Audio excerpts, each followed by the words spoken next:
Hello friends, welcome to the live stream. Today we're going to learn all sorts of fun things that you can do, all kinds of cool stuff with OpenToonz and Tahoma2D. And that's a guarantee. That's not really my voice. It's not a perfect rendition of Darren T's voice either, but I made an effort. Okay, so over on the Darren T live stream, looks like Darren is done, and I've been working today on fix-ups of Salt and Light, episode 1, and figured I'd go ahead and go live here probably for an hour or so. Could stretch into a couple. We'll just kind of see how things go. So who have we got here today? Well, we've got, the voice was low. You missed it? Well, I'm sorry, Tom, doing that. I'll do my best to do the voice of Darren T, but this stuff is difficult. I probably need to listen to his voice, actually. Really, it just seems like it's not quite perfect, but it's okay. So anyway, hey Sifter, hey Darren, hey Tom, hey Eric. Welcome to the live stream, Eric. I see you popped over from Darren's. And 1 to 200, 761. Hello, haven't seen you here before.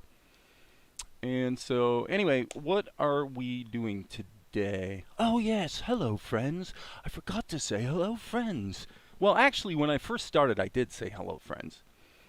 But I'll say it again. Hello friends.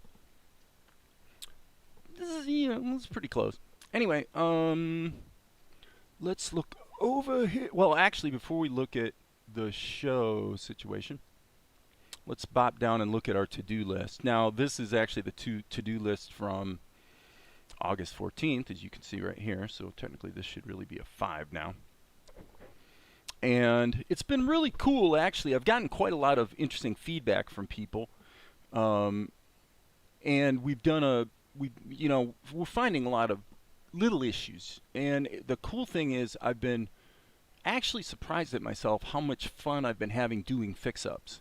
Just going through and fixing old shots and whatnot. So one of the glaring problems, and maybe I should give a quick, okay, thanks Amar, I'll check that out. I will definitely check that out. What did you do, the color? You colored them. So a little shout out here to Amar, to Art with Amar B. Amar did a, I guess you could call it fan art of the characters from this show that I've been working on, Salt and Light. So appreciate the effort. That's a very cool thing, having somebody draw your characters. So for those who don't know, let me look. Amar, do you want me to show that? Is it okay if I show that? I'll jump over. I'm jumping over in my Gmail to the bear with me, guys. I understand. What you guys are seeing and what I'm seeing don't match up that well at the moment. But I'm zipping down and I'm looking at the Salt and Light JPEG. Now you've got a Salt and Light redraw. Okay, that's the one I saw before. And then you got a redraw. Yeah, not too bad. Okay, so this is what we're talking about. This is Art with AMRB did, kind of a, as I say, I don't know what else to call it. I shudder to refer to my own characters as something that someone would do quote-unquote fan art of. But I think it's pretty neat that that Amar did that. And yeah, it's looking good. I see you added monkey. You still got to do the color. I would say Tianara looks a little more demonic in your version than in mine, but yeah, it's pretty cool. So I appreciate the that whole thing. That's a very cool thing. So those not familiar with Amar, be sure and check out his YouTube channel. He does some cool work in what is it you're using mostly lately, Amar? Is it are you doing Blender or are you doing the Clip Studio Paint thing now? I can't remember what your tool of choice is at the moment. So, but anyway, okay, so let's just do a recap. For those who are new here, because we like 7 concurrent viewers, for me, is kind of a large number, actually. So I appreciate people coming over from Darren's live stream, and I certainly appreciate Darren putting the word out about what I'm doing. So I'm going to give the quick and dirty overview of what the heck I am doing. So this is a 24-minute cartoon, and it is the first of 2 episodes.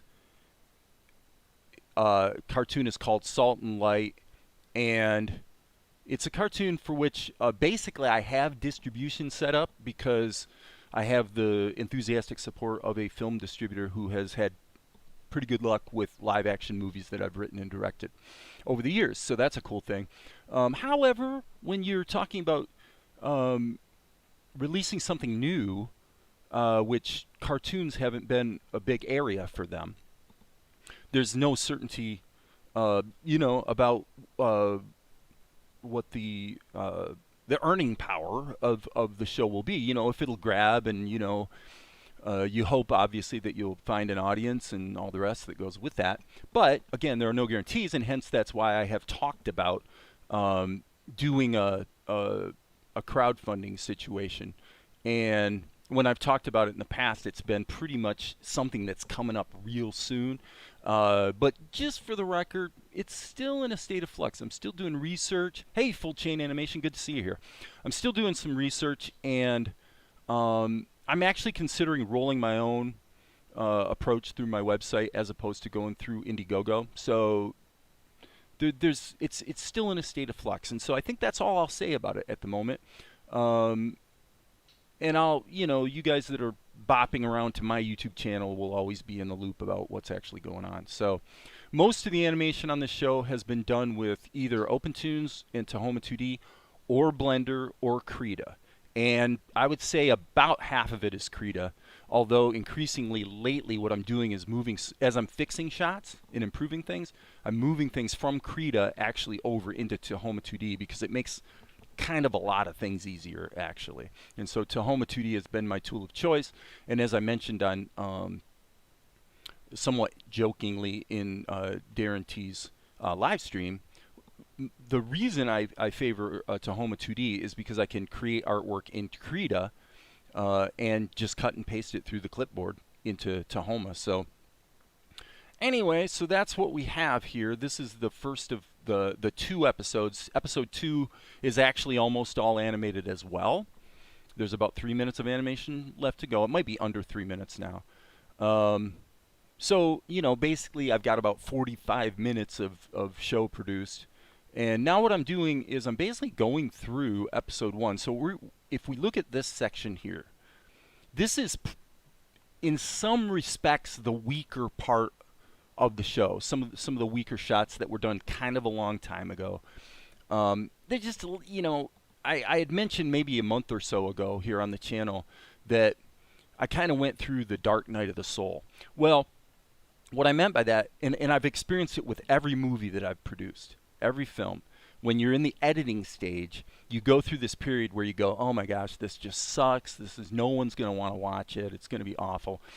I've never done a movie, and I've done 8 movies. I've never done a movie where I didn't go through that. So I kind of went through that with Salt and Light too. So it was not unexpected. But what happened, but I mean, I got through that. Hey, the Welshman. Hi, all. I got through that, and I'm actually feeling pretty good about how things are shaping up. However, what I was about to say is that this section of the show is weaker. It's a lot of shots that were done kind of a long time ago, and so I've been going through and sort of fixing things up. So if we kind of look at where we're at here, let's just kind of flip through a bit, and I maybe will comment. That shot was done fairly recently, redone actually in Tahoma2D. This shot I actually did while Darren was streaming today, because the problem was she didn't have her necklace, so she was just off character, you'd be amazed, when you're juggling as much detail as it takes to manage a full-blown show. Because right now there's 800 and some odd scenes, or shots, I guess you'd say. It is easy to miss or forget details. I just added the necklace actually in that shot as well, and that shot. This was all stuff I was doing while Darren was streaming today, and so we needed to get the necklace in there because it's kind of important. Okay, there we have a shot where the necklace is missing. So let's deal with that right now. Okay, so this is shot number 116. And here, this is kind of an interesting little conundrum. This is shot number 099K. And then over here, we're doing shot number 116. So probably, since the necklace is pretty simple, we probably could just redraw it. So I'm going to jump over yonder into Tahoma. As you can see, I don't think it will be possible to cut and paste between two instances of Tahoma, unfortunately. So what I'm going to do is open up 116 and see what we've got. So let's load the scene. Load it, friends. That's what we want to do. Load the scene. 116.tnz. Come on, baby. Show me what you got. Yeah, let's save all. So yeah, okay, the good news. Good news, everyone.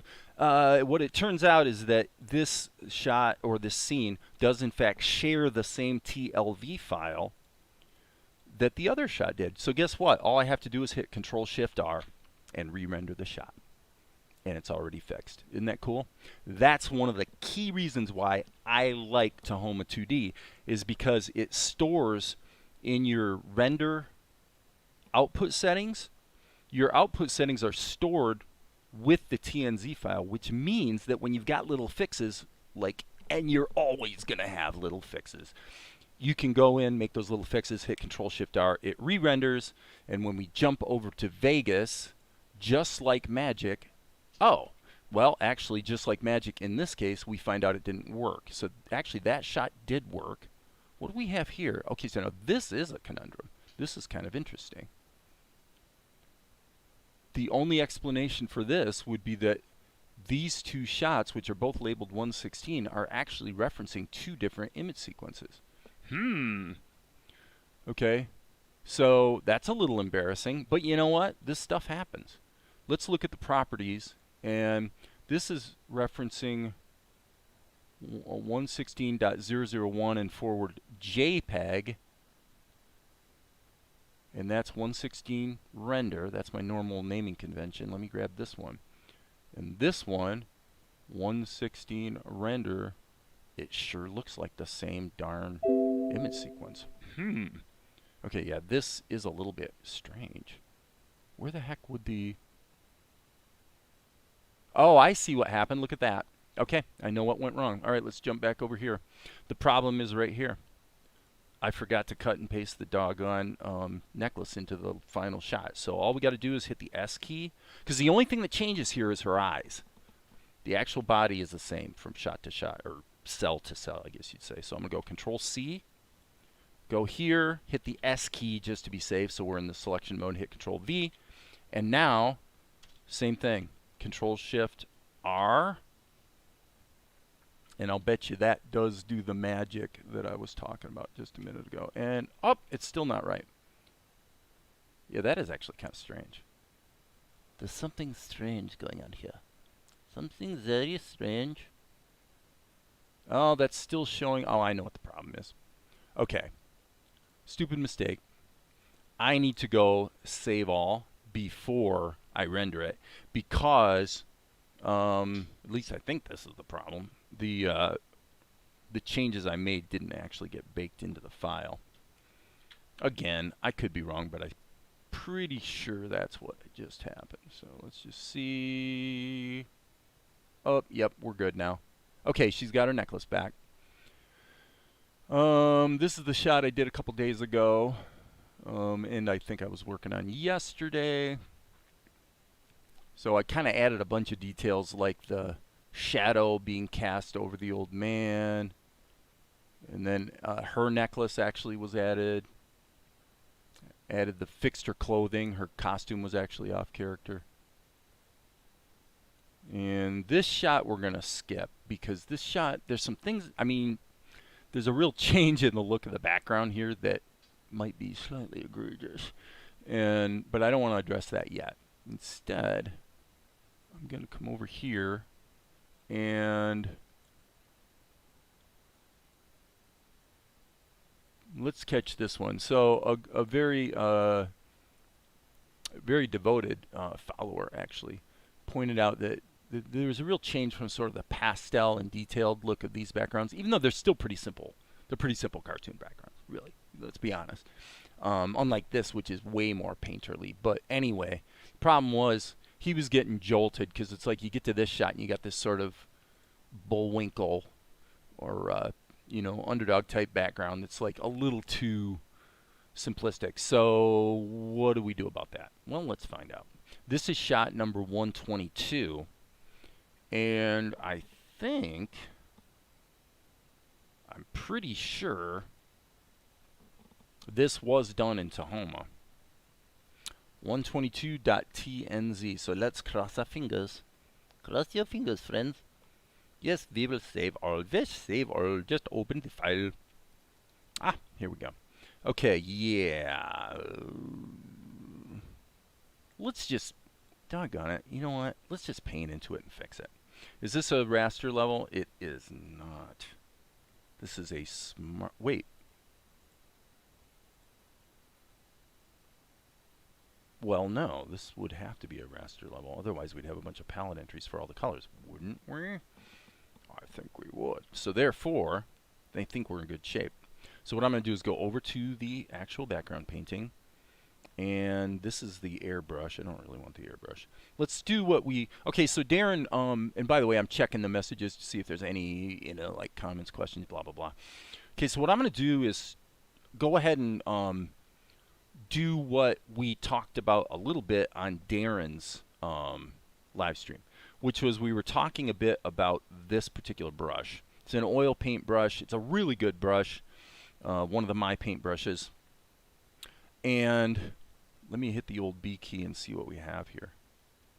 Okay, so the color obviously is kind of whacked. So I'm going to hit the R key and sample that color, and then we can paint into this. And yeah, okay, so I wanted to confirm that this is a raster level. I'm looking at it and thinking, yeah, it's got to be. But anyway, so what we talked about was this. If you have this brush, if I move it this way, you can see the line is really thin, and if I move it this way, it's thicker. Okay, now that's a good thing in a lot of cases. It's a palette knife, all right. And I really favor this brush as far as the My Paint brushes go because as an oil painting kind of thing, it really does a pretty good job because of the way it combines the application of color with blending. Okay, so having said that. One of the things that comes up is, well, what if you want to customize your brushes and like kind of create a library of your own custom brushes? It's not immediately obvious how you do that. Well, one way to do that would be to go into the settings. In the case of this brush, there's this characteristic called elliptical dab ratio and elliptical dab angle, and they have settings, obviously. So if I change those settings both to 0, now this brush just becomes a round brush. It doesn't, you don't have that angle. It behaves the same no matter what direction you're moving the brush in, right? Now you can, let me see here. This is not a smart raster level. It's a standard raster level. So my thinking here would be,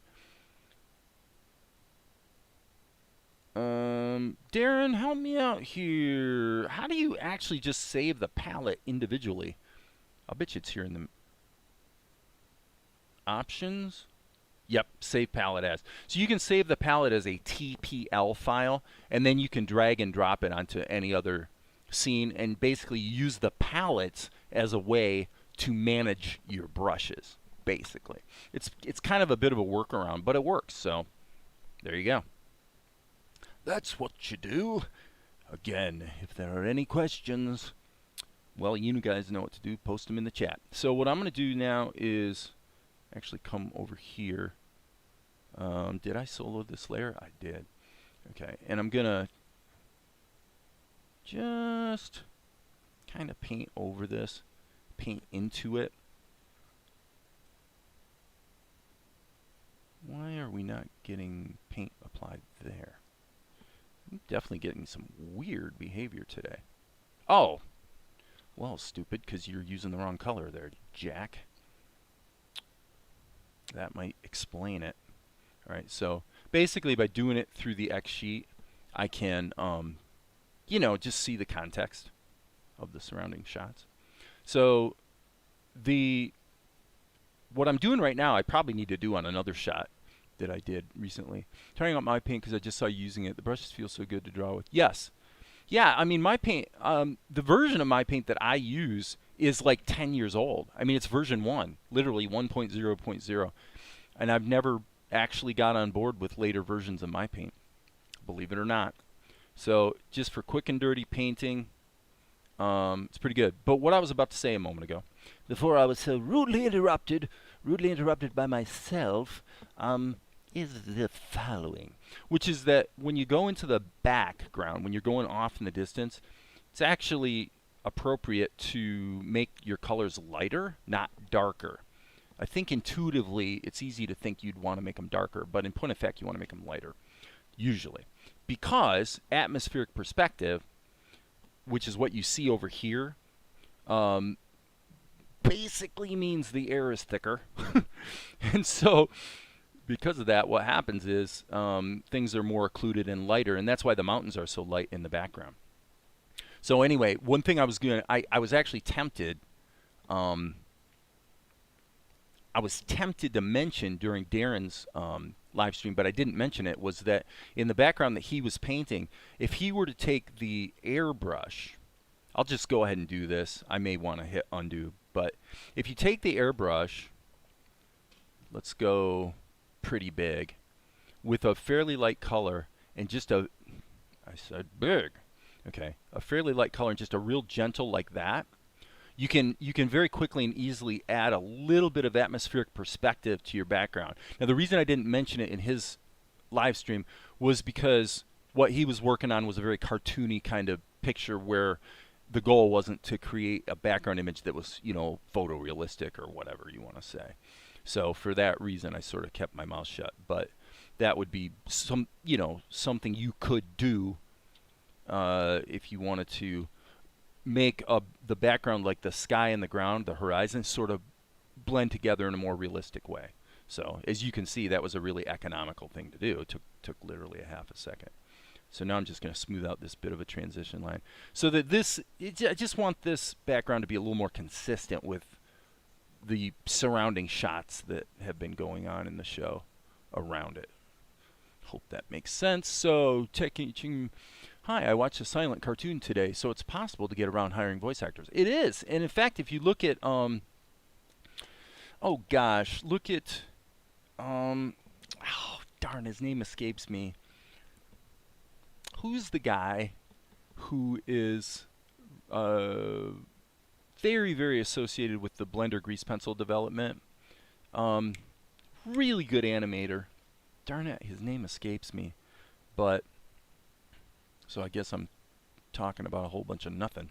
But the guy I'm thinking of has done some really nice animation that's just, you know, it's kind of like what Pixar's done too, you know, just letting the animation tell the story. Now, in my case, I'm not approaching it so much that way because this is more of a sort of a westernized anime cartoon kind of thing. That's more of a, there's a lot more shots where there's really not that much moving going on. You know, this is probably a good example of that. You know, you got a little bit of this camera push, but the actual animation is fairly minimal, and it's being done with the plastic tool. That's just one drawing right there. That's not a multiplicity of drawings. It's just one. Okay, now going back to my show edit.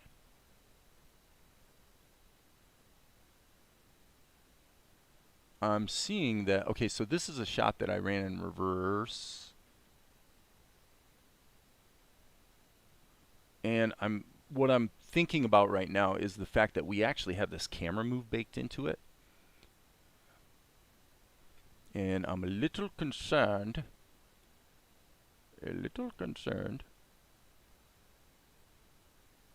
Let me see. I got to go back here and find the other instance of this particular shot. So there she's picking up the... Oh yeah, and it's back here. And it does push in. Okay, good. That's what I wanted to see. Okay, so what happened here is this is the shot that was originally in the show, and then earlier in the timeline, in the editing, I actually ran this shot in reverse and then took one of the still frames. Maybe I should show this. This is kind of one of those cases where it's a little bit of a hack to make it work. So this is the shot that was originally done. And as you can see, there's a camera push baked into it. Well, the problem is that when I realized that we had the some instances of the necklace missing in the shots, I wanted to have this additional shot where the mother picks the she doesn't just reach out, but she actually grabs the necklace and holds it while she says to Tiara, she says, remember who you are. 10-pence music, I'll tell you in half a second. Let me get to that here in half a second. Okay, so if you look closely, this is a little embarrassing, people, but look at this. She reaches out, and look what happens. The necklace levitates. Can you believe that? Okay, so what actually happened here is I ran a little bit of the shot in reverse, and then I took this still image from the image sequence, which is actually the first image in the sequence, and just ran and then just stuck it in there. So that what we see is this.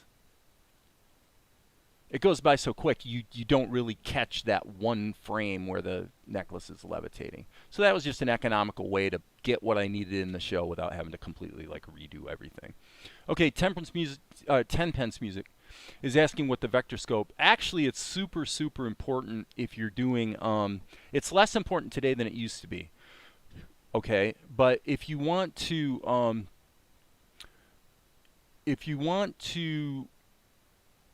know what your black levels are, for example, one thing you'll find in filmmaking is that a lot of times your deliverables are going to be MP4s. You know, usually a high quality. Yeah, I know. Yes, Tom. That I think 121 is on my list, and if it's not, let me double check that. Okay, yeah, we need to add it to the list. Let me just do that right now. 121 mom sleeves. Thank you, Tom. I'm pretty sure I would have caught that, but maybe not. So that's what you guys are here for. Okay, so yeah, I just wrote that down over here. Anyway, so what this shows you is the black and white levels on your show. So if I actually reduce the opacity of this shot, you can see what's happening in the vector scope as it goes down to black. Okay. And what I was saying about MP4s is that if you're working with some intermediate format for your, with your raw video, which by the way in this case is actually typically image sequences. Most of them are JPEG, but some of them are PNGs. Okay. When you render out to MP4, actually a lot of people may not realize this, but it tends to crush the blacks. So the lower part of the blacks in your art will get darkened a little bit, and it's got to do with how the format handles the color space. And so those are things that you learn to be careful about. And your vector scope gives you at a glance what the actual color luminosity values are here in this art. Hence, as I scan through the show, you can see it kind of wiggling around a little bit. And then up here, this used to be really important for broadcast. Like if your show or your movie is going to be going out, on television, which my movies have. If you're, for example, if your red levels get into this box right here, it will not broadcast well. The red will be completely blown out because of the limitations of the broadcast color space and compression. So when you're, if you're a filmmaker, these meters, if you will, vector scopes actually become very, very, very important. What you also find you tend to do is go through your whole show and kind of sort of try to make sure your black levels stay consistent throughout the show. And in this case, you can see some problems. I mean, our black levels, other than like right here, because of this silhouette, you can see this little line right here is the black level. But for the most part, the black level on these shots is like up in the 20 range. So this is, so arguably the overall contrast of the show might need to be punched up a little bit. But in practice, what it really means is you're going to go through your show, and ultimately almost every single one of these clips is going to be color corrected. Kind of bad news, but it's what, when you're if you're making films and doing that sort of stuff, this is just stuff you realize that you have to do. Color grading is a big deal. And as you can see here, the black level in these shots is fairly high. So hope that answered your question, my friend. All right, let's get back here and here. I mean Tahoma. Boom. Okay, so this is where we're at, and we were, as I say, punching up the background image. I think for our purposes, probably there's a bit of a case to be made for darkening it a bit, but I think I'm going to pass on that and instead just do a little bit of painting. I'm going to basically hand tool some focal blur in the simplest possible way, which is I'm going to sample this color, and I'm just going to add a little, I'm just going to paint around the edges. Now we could obviously add a filter in the schematic to blur the background, but this is another way to do it if you want a little more control, is just use a paintbrush and just kind of blur it out a little bit. And then what I probably will do is I probably will add about a, gosh, maybe a 4 to 6 pixel blur on the background. Not very much at all, but just enough to sort of smear it a bit. And so here, not the worst thing in the world to just basically paint around these little windows to just soften them up a little bit so this whole thing isn't so crisp. And I hope that that addresses the concern that Centenari had mentioned in his comment. I don't think Centenari's here. He tends to watch my videos offline, you know, not during the live stream. But okay, so I'm going to hit Control tilde, which in my this is something you guys can do too. It's quite useful. What I did was I took the hotkey from Krita and made it work in Tahoma. So here's the idea. If you look here, let me just double check this. Okay. Yeah. So if you look here, there's a little submenu here that says Show This Only. Okay. And then there's another submenu that says Show All. And that's for the quick preview. You can actually do the same thing with the rendered preview, which is what you see here when it renders. Okay. So what I did was I set a hotkey for Show All and for Show This Only. In Krita, you would just hit tilde and then you'd hit tilde again, and it would not be soloed anymore. Which, by the way, Tempest Music, based on the name of your YouTube channel, I'm guessing you know what I talk about when I mention soloing, since you're probably a music person. Since I come from a music background, I tend to use that same terminology. Solo, rewind, things like that. Anyway, so you can't just hit tilde twice because Tahoma doesn't know how to interpret the second time you press it to know that what you're wanting to do is toggle from one state to the other. So the way I did it was I set the hotkey of tilde to solo a layer or a level. So if I click on this one and hit tilde again, it solos that layer. And then if I hit Control tilde, it unsolos. It basically turns everything back on again. So it's pretty useful. It's kind of a glaring omission for a long time, and I don't even know if that is in OpenToonz. Because when it first showed up on the little submenu, I think it first showed up in Tahoma2D, if I remember correctly. So I'm going to go ahead and render. I'm going to render. I'm going to render my video. Render my video. I'm gonna render my. So is that true, Tempest Music? Are you a music person, or is that just what's the reference? What's the music reference in your handle? Just curious. You know, we music people are kind of kindred spirits. You know how that goes. All right, checking it out, and okay, yeah. So the other problem that Centenari pointed out was that the how dark the colors were here. In this case, because the background is married to the foreground in the image sequence, and if we go back over to Tahoma, we don't really have a great way to selectively do color correction on the background image the way you could in Krita, where you can sort of, you know, I mean, you can divide it up into its color channels and all that kind of fun stuff that you can do in Photoshop, right?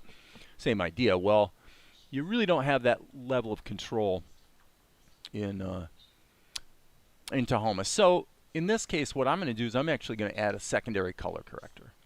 So a secondary color corrector is going to do a color correction, but it's going to let you essentially bake a mask into your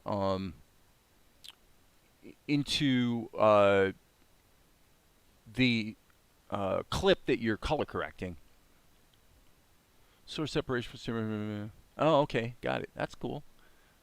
So meaning what? Meaning that if I select this range here, if I click on the green, now what happens is, are we in bypass effects mode here? I wonder. We're not. Okay. I'm a little mystified, people. Oh wait, I made a mistake. Let's get rid of that. Ah, I see what the problem is. Yeah, we've got two clips with the same. All right. Okay.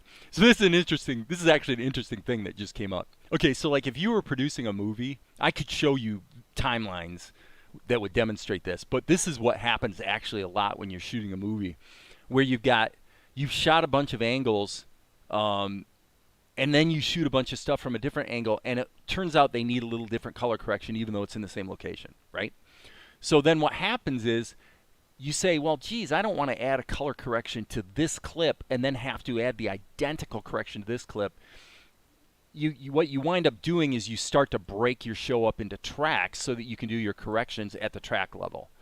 And then that can begin to backfire when all of a sudden now you've got 72 tracks in your show, and then it turns out it would have been better just to do it clip by clip. So it's a dance that we constantly do. It's like a tightrope walk to just sort of decide what's the best approach. But anyway, for now, let's just do the secondary color corrector. And this isn't, we don't normally get into this here because obviously this isn't stuff that you guys can probably do. But if you look at this here, you can see when we say show the mask, you can see it's isolating the green color. So what I'm wanting to do now is basically grab most of the green, and I want to really crank down the level of saturation. So the way I can do that is, first of all, I can look at I can dial in the mask like this, and I can smooth out that transition. And as far as so I can do this by saturation level, hue level, or luminance.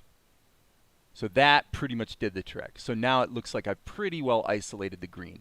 So now if we go back out of mask mode, as you can see, if I do a hue rotation, I can actually change the color of the grass completely, right? Which is not what I want to do. What I wanted to do is dial down the saturation a little bit, so it's a little bit closer to the other shots. And let's just see about the gamma. I could actually flatten out the gamma a bit. Flattening out the gamma a bit in this case would probably help a lot. Gain, maybe a little. Of course, that's introducing some contrast issues here where the mask is not included, but actually it looks good. It's kind of adding, hey, Ineos, it's actually adding a little bit of noise kind of in the painting that basically just looks okay. So now what I have to do is I have to go, I'm going to actually go 122 here and hit the save button. What that does is it saves a preset so that I can then go over here and add a secondary color corrector and just use the preset that I just saved, which is 122. And now that shot matches it. They both have the same color correction. Get it? Pretty easy. Pretty easy. Not a big deal. Not a big deal. Now this shot is too saturated as well, and I'm just going to use a straight color corrector for it. Excuse me. Another thing you can do is add an effect to the source material as opposed to the clip in the timeline, which is probably what I want to do here, because then any color correction I apply would be applied to any other clips that use the same image sequence. So we'll stop there with that, because this is not really what you guys are here to see for the most part. You guys are probably here to look at animation, man. So, rocking and rolling. So, I got the color correction issue here fixed. So let's go blue. Okay. I've been adding the necklaces. Tom pointed out shot number 121, the mom needs some sleeves. And indeed, he is quite correct. So I am going to do a couple little ditties here on the screen that you guys can't see. Sorry about that. Hello? I'm trying to get Tahoma. I'm trying to get this other instance to wake up, and I think because it was saved in the file, it was basically frozen. So anyway, what we need to do is load up 121. So 121, file, load scene, 121, and hopefully we won't find out that 121 was done in Krita or something like that. It could happen. Okay, so now there's a few things one could certainly criticize about this shot. I think all in all, I like the way it came out, but there's definitely some things that I want to just immediately fix. The fact that okay, so stay with me on this here, folks. The fact that the characterization of the mother is somewhat simplified, I don't really mind, because in this case, it's a wider shot. I just think we have some latitude, but she's still a little off character. Her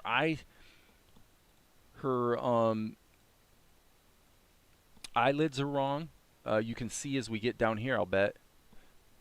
This is actually a little bit strange. There's something wrong here. Okay, so let me look at these images. Okay, so let me clarify for you guys what the heck's going on. And all I can say is, if you try to create a show that's 24 minutes long, you're going to bump into these things too. Trust me. Okay. So if I look at this shot,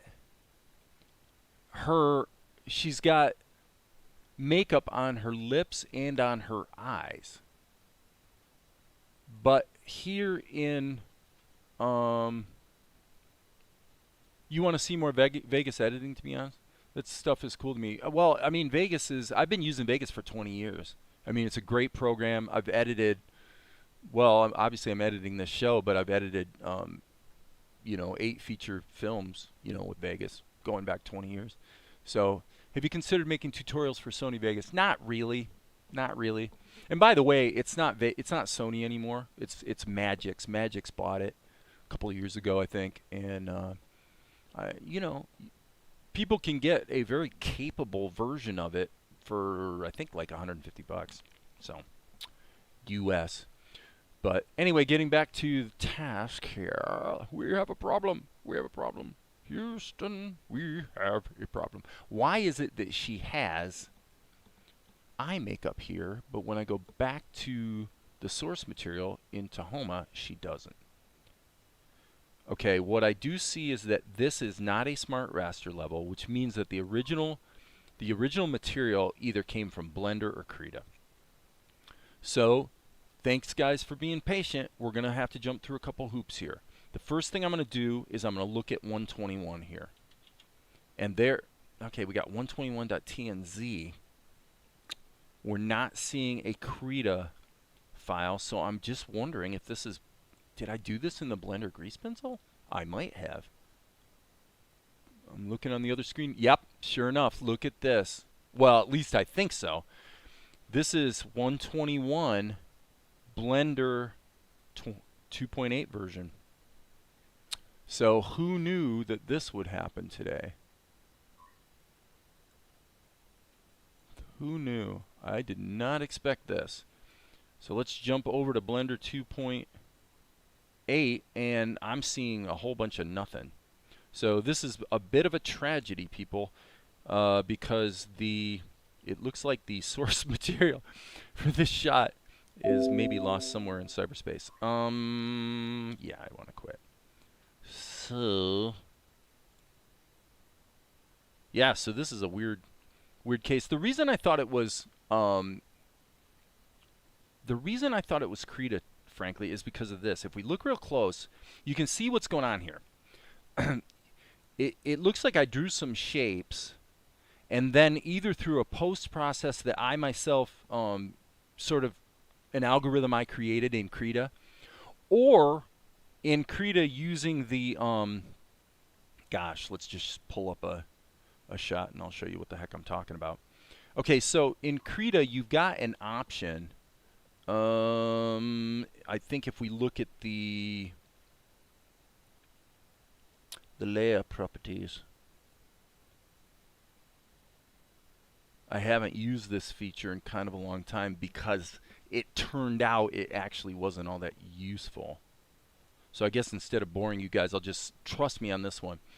You have the ability in Krita, believe it or not, to draw a shape like this. I can draw a shape, okay, and it's a filled shape, and then I'm looking for I thought it was on the right, yes, layer style. You can go into the layer style and actually add a stroke, okay? And if we go back and look at it, as you can see, and we can turn the effects on and off. Now you're going to look at that, if some of you may look at that and go, oh man, that's cool. Well, you get a really, really big performance hit when you try to play back animation in Krita if you use that feature. It's a cool feature. My recommendation is if you're going to use it and then hit Control E and bake down your layer. I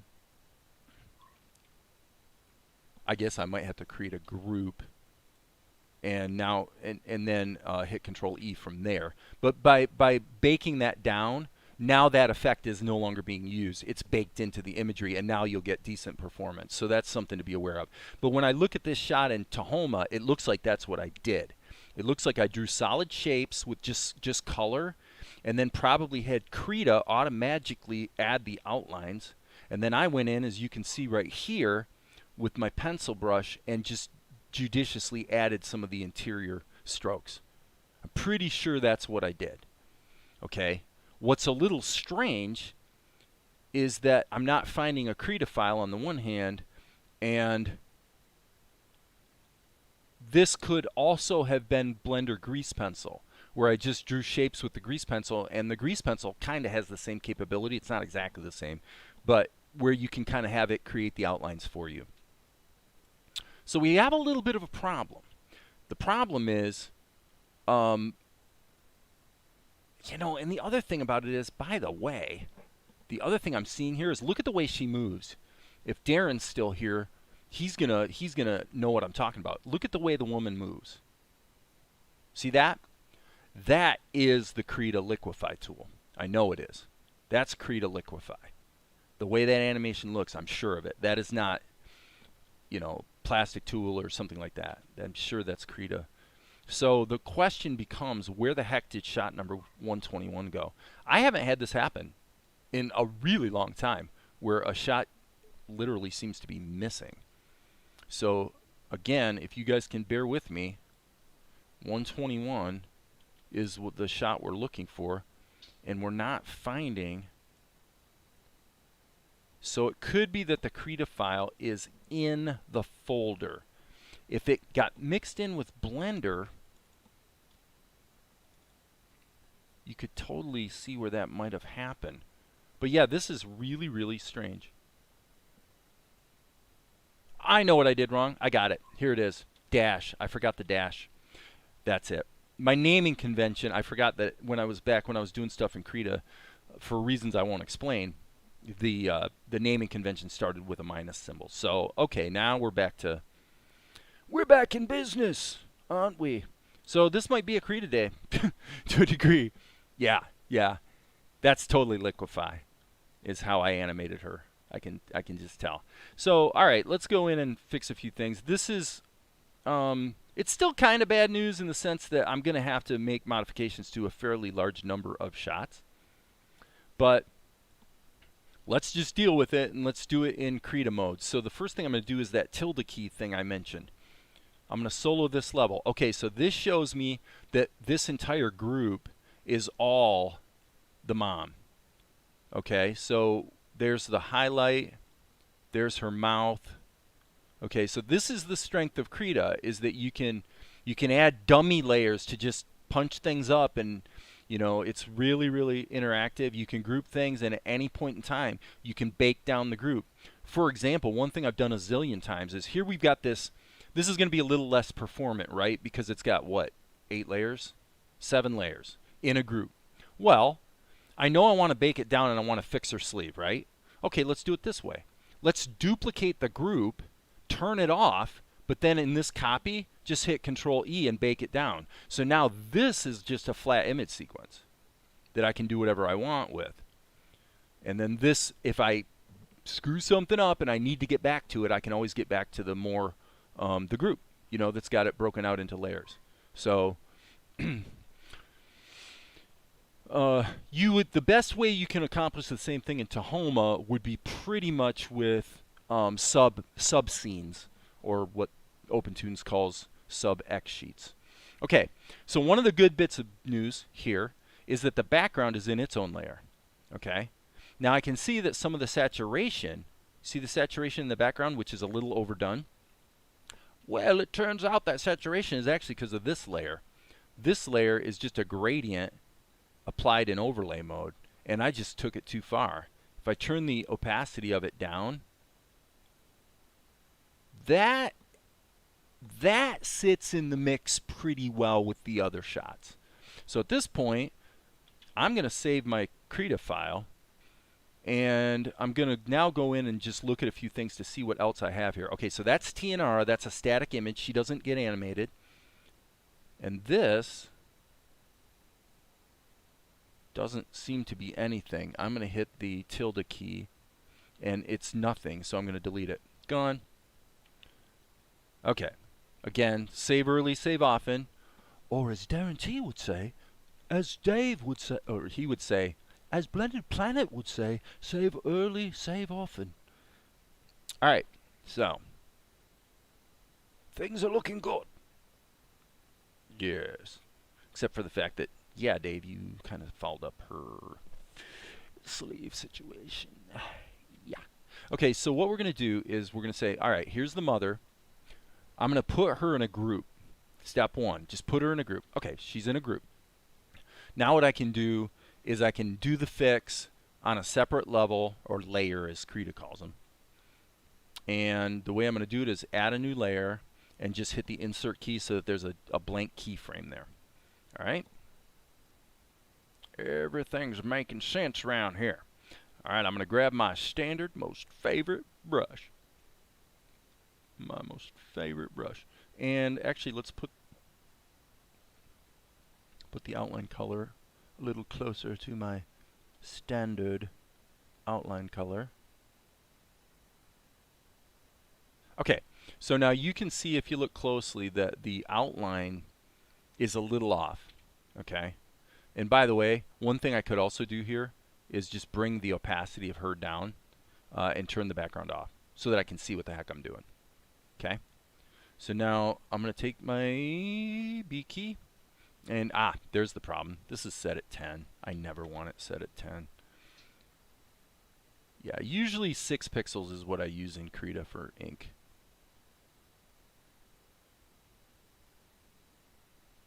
And that'll work. Now this bit here is kind of bad. If you want to do a lasso erase, by the way, yeah, see you later, Wanted. If you want to do a lasso erase, hit the G key to do the freehand path tool. like that, but then just hit the E key so that it's in erase mode, and then you can do a lasso erase. Pretty clever. Oops. I need to be not in erase mode now. Okay. So now what I'm going to do is I'm going to go in and deal with her garment. Just the drawing of it. We'll worry about the color here in a bit. Alright. And I'm looking also real quick at some of the other drawings just so I do get the costuming correct. It looks like I'm in good shape, so here we go. Yep. In this case, I could use the S key selection tool and then the A key, which of course is the free transform tool. Functionally, it works the same way the animate tool does in Tahoma. The problem you have in Krita is there is no concept of you know, interpolation or anything like that. You just don't have it. So in Krita, if I just move this stuff around, it automatically creates new keyframes now. So that's looking okay. Now you will get a little bit of blurring on your art as you apply more and more transformations, like if you rotate stuff like a lot. In this case, I'm going to hit the B key and actually just kind of redo that. GE, erase, erase, BE, draw, draw. And there you go. That one's really not going to change.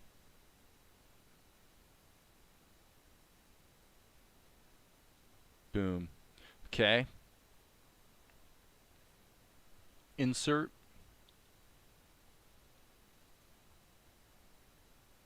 Okay, now I want to just double check my keyframes so I'm not allowing it to sort of change. And by the way, I think I'm going to go through and animate some wrinkles here.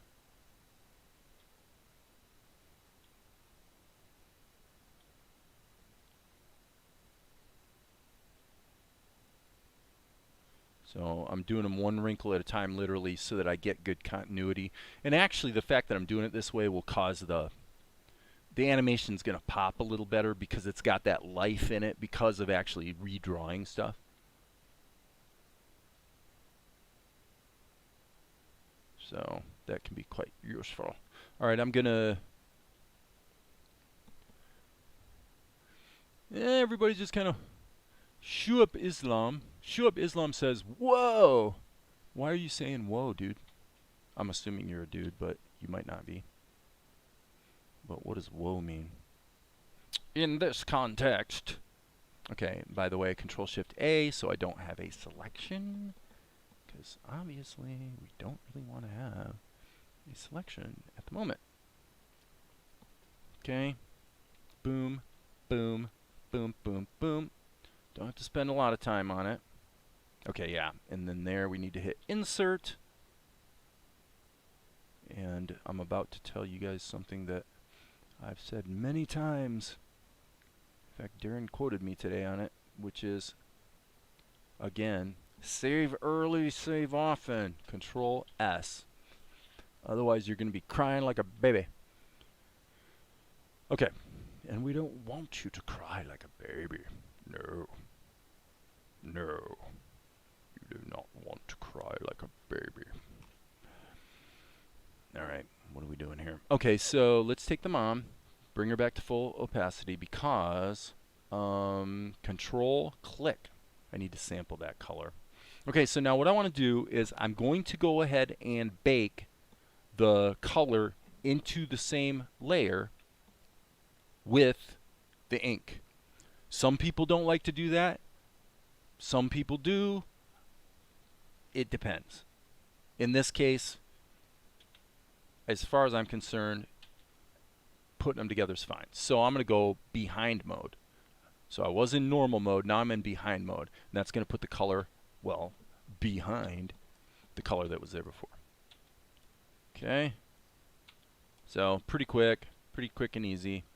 And if we hit the tilde key, you can see a little hiccup there, but it shouldn't matter because she's on the move. You probably won't notice it. You might though. You might. So I think what I'll do is, let me actually turn this level off for a second. Yeah, so the problem is actually kind of baked into this layer. So what I'm going to do is hit the B key. I want to be back in normal mode. And I just... Oh, come on. Really? I went into multiply mode. Accidentally. Like a silly goose. Like a silly goose, man. Okay. Let's pull out. And then you guys can see the problem. Okay. We want to deal with shadows as intelligently as possible. And here's my thinking. I'm going to solo the group. Now, as you can see, we want to be really careful how we proceed here, but it looks to me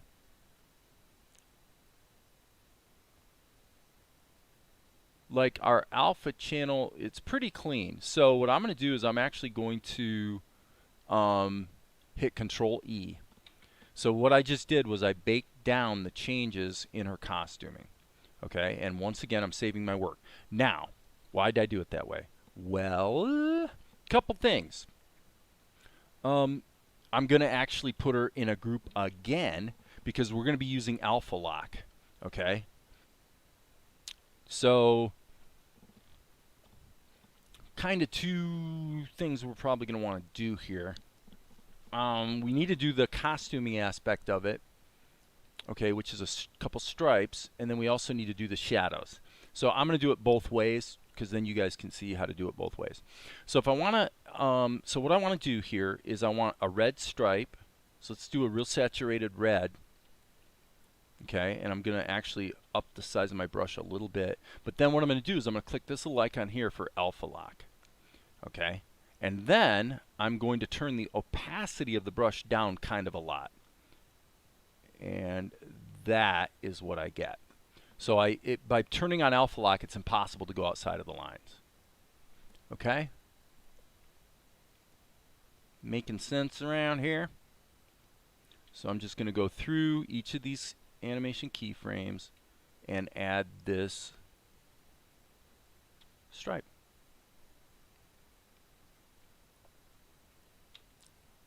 Okay, now there's a mistake.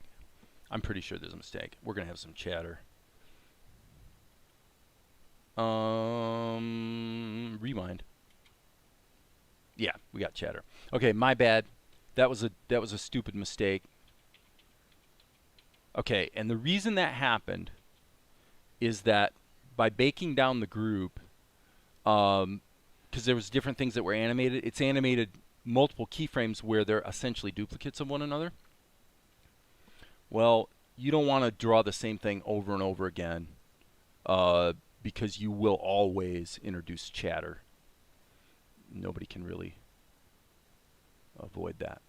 So let me see what we have here. So this is the mother's group, and right now she's soloed, so I'm unsoloing her.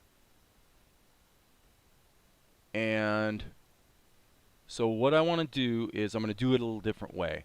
First of all, I'm going to add a new layer. And I'm just going to put the stripe on a separate layer altogether. Okay, so that's even easier actually. Seriously? I guess I did. Well, okay, I'll use the second one as a way to match the first one. You guys are probably going, what is he even talking about? I'll show you here in just a second. Okay, we're going to turn alpha lock back off. Okay, so you can see that, and in fact, I'm even going to go a step further. I'm just going to make this fully opaque again. Okay, so this layer is going to be just for that stripe. In point of fact, it's going to be two stripes because there's also a blue stripe. But, so we're going to actually do the alpha lock at the layer level. So there it just locked it. And now I can turn the opacity down at the layer level and just dial it right in. Okay. So as you can see, And I put it in the wrong place. But the point is, you can see that it pretty much matches the color of the first one. So now I need to just kind of go like this and move this back into position like that. Okay. So now that's useful because, and I'm even going to move that a little more, as a matter of fact. I need to really zoom in here. Okay, so now what that did for me is it made it so that when she's not moving, we can just leave that stripe in there and it'll just reside over top of everything else. In fact, even going a step further, I could, but I will tell you guys that right now, as a matter of fact, what we're seeing is what we're seeing right now is one of the reasons why I don't use Krita that much for animation anymore. I'm going to this keyframe and I'm going to use the tool and it's like jumping around, right? There's basically no rationalization where that would actually make sense, where that would be desirable behavior from the software. But yeah, Krita has quite a few quirks, frankly. I have a love-hate relationship with Krita. I love it, but yet sometimes it drives me nuts. Ain't gonna lie to you. Okay, so we're gonna need a keyframe there. And in this case, we can actually keep doing what we're doing. We can just use the stripe that I drew. I mean, there's obviously no good reason to do that necessarily, but you can. If you just find it too onerous to have to draw a stripe 7 or 8 times, why, here's your solution. Just use the freehand transform tool, and there you go. All right, so now what I need to do is rotate this around to the blue, hit the B key, and actually put the second stripe in. Like so. I think that's a little too rich and saturated. So I'm going to pull that back a little bit. That's more like what we're looking for. Good, good, good. Boom. No. I need to hit the M key. I'm right-handed, and the curves I'm trying to draw right now are like... Well, for one thing, the way I'm doing it is my hand is literally in the way where I can't see what I'm doing, so... Days like these, I wish I was a lefty. I'm kidding. I wouldn't want to be a lefty. No. Alright, let's see what we've got so far. The only thing that's missing now, of course, is the shadows. So I'm going to hit the play button, make sure everything's moving around correctly. I think we're good. Alright, so now we got to figure out what we're doing shadow-wise. Well, we're going to kind of follow the same procedure as I did before. I'm going to add a level or a layer. I'm going to turn on alpha lock.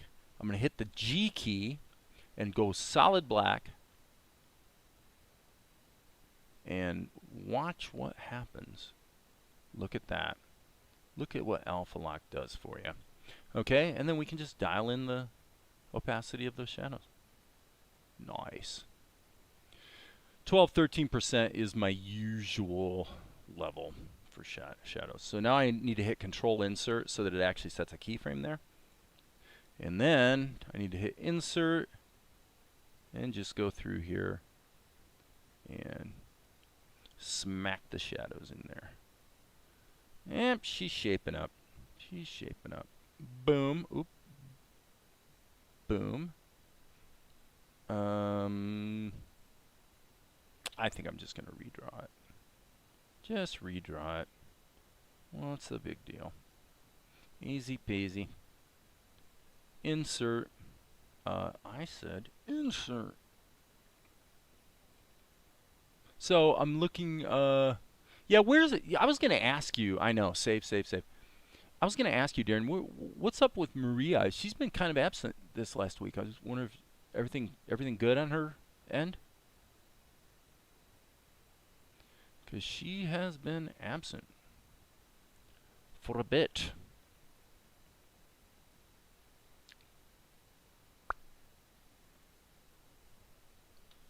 Don't know if that's a question you know the answer to, but I definitely was a little curious. about that. Okay. Probably we really should be smacking something in right there as well. Insert. So after we get this in there, we'll have to get it rendered. Insert. Okay, that's it. Get the shadows. You can just kind of go like this. Boom. Easy peasy. Control S. Alright, so now what we'll do is we want to keep performance good, so I'm going to grab the whole group that represents the mom and hit Control E. And that's going to bake her down to a single layer.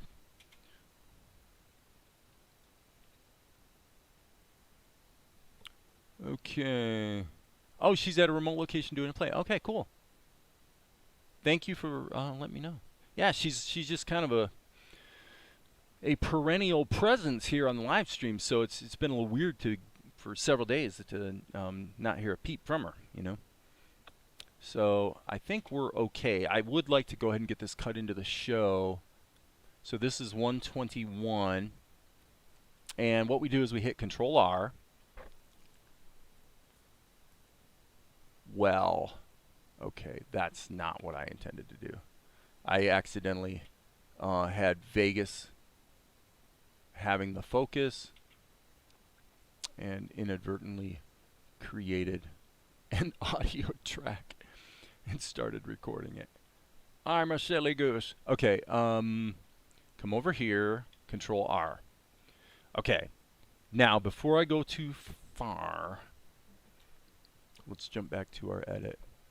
This is another reason why I don't actually use Krita that much lately, because, and I know this is nitpicky as can be, but I showed you guys earlier how easy it is to set the output render settings in Tahoma so that when you make fixes and changes, you just boom, hit Control-Shift-R and it renders to the right place. The show edit updates all in one click. Boom, gone. With Krita, you have to go in every single freaking time and manually type in all the paths and everything. And like I said, I understand it's nitpicky, but when you have to do it 800 times, it gets old. Gets old. So the media here is scenes 121 render, so that's my convention, and they are ping images. Okay, so it's 121 ping. All right, let's go back here. So what we're going to do is we're going to go to scenes. We want to go to 121. Where are you, 121? I know you're here somewhere. I know you are. We'll find you. We'll find you. One of these days, we'll find you and bring you in. Okay, 121. And we've got pings. So this should do the trick, and it should complain. It should tell me there's a problem with the name. Yep, that means we're overwriting the old images, which is precisely what we wanted to do. Okay. Darren says, I'm so pleased you're using the output settings in Tahoma now, instead of the save frames option. That's some very good stuff. Agreed. Agreed, Darren T. All right, so now we go back here, and we will find that this looks a little more better, sits in the mix a little better with that shot. This one still is a little out of place, for sure. But basically, you know, the other thing I'm seeing here is I'm seeing that little bit of a zoom that's actually baked into the shot.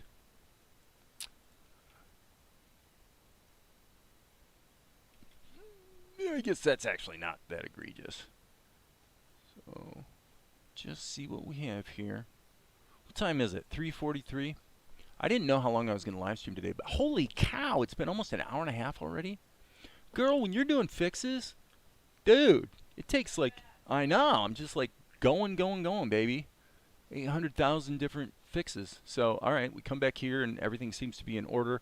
And not to be too snarky about it, but I want to stay in Krita for as short a time as possible. So at this point, I'm going to say, enough of that.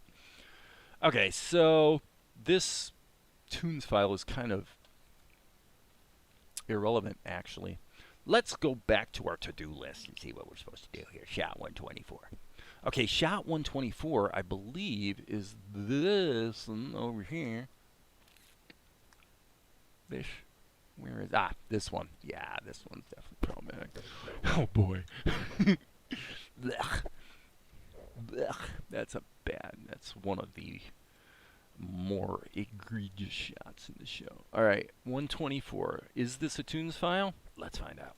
124. So again, I say if anybody has questions or anything related to either what I'm doing or OpenToonz or Tahoma, if I can answer them, I'll do my best. I will do my best, friends. Okay, yeah. Ooh, boy, that's a little scary. A little scary. A little scary. Definitely a little scary. What the heck is this? Yeah, the bluish baked into that. I'm actually going to take this out for the moment. If we were going to have this in the shot, we would want it to be down here anyway as an overlay. So the basic problem with this shot is Carliana. I just did a crappy job. There's really no two ways about it. Whether there's any point in trying to fix it is highly debatable. So I think what I'm going to do... I'm feeling frisky, people. All good, man. You missed about 17 minutes of the stream. What I'm getting at is you use Krita for basic FX filters and workflow streamlining, right? Hopefully I didn't miss much. I used to do a lot of animation in Krita, so half of this show was done in Krita. But most recently, and ironically, when I started working on the show, like a year ago, I was actually using OpenToonz. And I kind of went through a Blender period. I went through a Krita period. The overall look of the show is pretty consistent despite jumping between softwares, but I'm just not really using Krita for animation because the tools in Tahoma and, or OpenToonz, whatever you want to call it, depending on which one you're using, are so superior that there's just no contest. If all you're doing is frame by frame animation, it is kind of a wash. If you're actually drawing, and I've mentioned many times, go to Ed Tadeo's channel and you can see what can be done with Krita with frame by frame animation. But at this point, I mostly use Krita for background paintings and occasional little fixes. So what's the difference between output and save frame? Not quite sure how to answer that. If you go into your render and output settings, you're basically telling the program, when I hit Control-Shift-R, here's where you render to, here's what the file names are going to be, and here's what the format's going to be. If, on the other hand, you just hit Control-R, then it'll render into a new window, and from this window, you could go ahead and save in your location of choice. So these days I never do this, like ever. Like ever. I just don't do it. I always set up my output settings right away when I create the scene file so that I can just hit Control-Shift-R when I'm ready to render, and that way I can render very quickly, jump back to Vegas, immediately it updates. No other steps required, so it's really easy to make little fixes and changes. So again, in this case, I just want to look at a couple other shots. I know you guys can't see what I'm seeing right now. I get that. Just want to take a little bit of time here.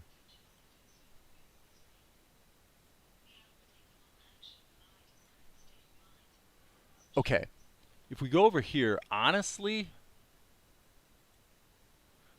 see that attitude? That's kind of what I want. That's what I want. I'm going to redo this shot. I mean, I'm going to redo the mother, that's for sure. So let's just rock and roll. So first step is I'm going to turn off the background in the fast preview. I'm going to turn off Carliana. Everything cool, baby? Okay, get rid of her mouth. Okay. So we're going to hit the B key and boom. We just created a new level. And when I'm sketching or pencil testing a shot, I tend to like using a charcoal pencil, a charcoal my paintbrush. So I'm actually going to you know, as one of the guitar players who influenced me the most, Rick Emmett, said one time. He said, when you copy someone else, you know, that's called plagiarism. When you copy yourself, that's called style. And yeah, I never forgot that quote. Rick Emmett. So you guys probably don't know who Rick Emmett is, but he was the guitar player in a band called Triumph, a Canadian band from Toronto area. They were popular basically from the 70s into the 80s.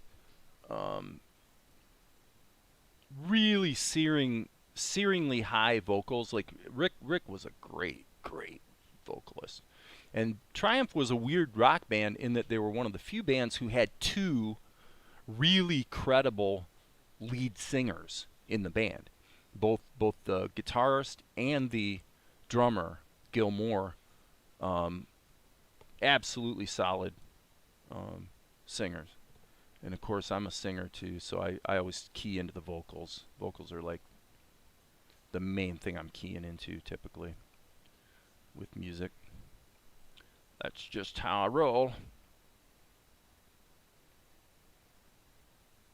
That's just how I roll. I'm a music man. If you do not like someone's song, it is as if you don't like their girlfriend. Axl Rose. Axl Rose. That's true. I mean, it's interesting because it almost dovetails into the religion discussion, because if you in the world of evangelical Christianity, which I spent a good bit of my life involved with quite heavily, if you're talking to a friend and you know you say, hey, well, how'd you like that church you went to? That's like they're always going to give you one of two answers. It's either I liked the music, or it's I liked the pastor. That's what they'll say, like every time. To which you say, well, that's a bit superficial, isn't it? Isn't that a little superficial? Yeah. Okay. So Carliana needs some boozemage, so let's give her some boozemage. And Axl Rose. Sweet child of mine. All right. So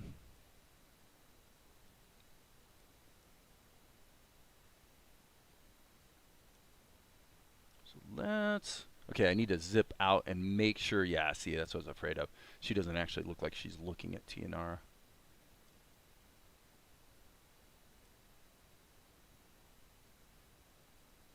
So I'm just gonna flow with this. And Darren, are you still here, Darren? Because well, Journey and Pink Floyd. Oh, I see what you're saying. Well, yeah. If I was gonna say who does Gil Moore sound like, he's gonna sound very clear and bitey, like Mickey Thomas from Starship. Not quite as high as Mickey's voice, but he's up there. Or oh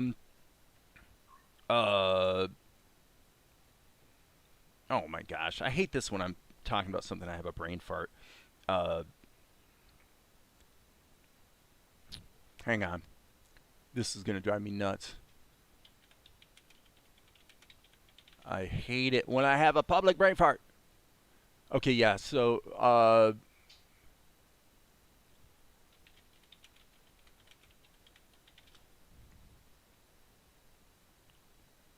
yeah, Mark Farner. Mark Farner from Grand Funk has a really similar voice. Okay, so Darren, and Rick, as far as I'm concerned, Rick's voice is pretty unique. I mean, I'll tell you the truth. In his prime, there's one song on the album they put out in 1980, I think it was 85, where I swear he sounded like Barbra Streisand. when he was hitting the high notes. It's just like in his prime, his range was insane. Um, so if you ever heard that song by Steelheart, it was like a one-hit wonder. I'll Never Let You Go. Um, that the first time I heard that song on the radio, I thought maybe it was Triumph actually because their voices sounded so similar. But anyway, okay, so yeah, Darren, this is what I wanted to tell you. This is one thing I noticed in regard to the salt and light shot that you inked and painted. Okay, this is something that I would encourage you to work on. All right, you'll notice when I'm drawing Carliana that under the hood, in my mind, I see this. Okay, I see the 3D volume of her head. And then you really have to sort of think about how her eyes map into that 3D volume. So you can see that the shape of this eye is a little different than the shape of this eye because of that. Because I'm seeing around the simplified volume. Okay, and you can take this as far as you want, right? But that's one thing I'm seeing is that what you're doing is I'm drawing this thing that has this 3D volume behind it, and then in your mind, what you're doing is you're projecting it flat, which is fine. Ultimately, of course, you have to because you have to draw. I mean, ultimately, this is a flat 2D drawing. But because you're not seeing the 3D volume, or at least you're not making sure that you acknowledge what the 3D volume is before you draw, so then what you're having a tendency to do is take the character who's in a 3/4 angle and really flatten them out a bit, where you're not feeling the curvature around the face of the character. I don't know quite how. I'm sure you know what I'm talking about, but for you, that would be a great help to you. And the way you practice is just like this: draw a sphere, draw a circle. You know how to draw a circle, and now go ahead and map the 3D volume. Figure out what's really going on structurally in that shape. Okay? And do it with a torus or a pyramid. Do it with different shapes and really just think about the simplified shapes volume, because then you can map a character into that volume. Right? Say, oh, there's the chin, oh, there's the ears, oh, there's the hair, right? And you did it. You don't realize you did it. You actually did it with the character, the Gaddis character that I think started out as Bean, and then you adapted it into your own little dragon guy. But basically, this is kind of like the character Darren was working on his live stream. Pretty much, this is that character. Okay. And I think I want to tell you that you did a really good job, not just on the walk cycle, but also on the characterization. For you to do what you did with that little demonstration animation is actually much more modern, would sit in the mix on Cartoon Network way better than what I'm doing. You know, unless somebody really got on board with it, saying, hey, this is kind of in the same,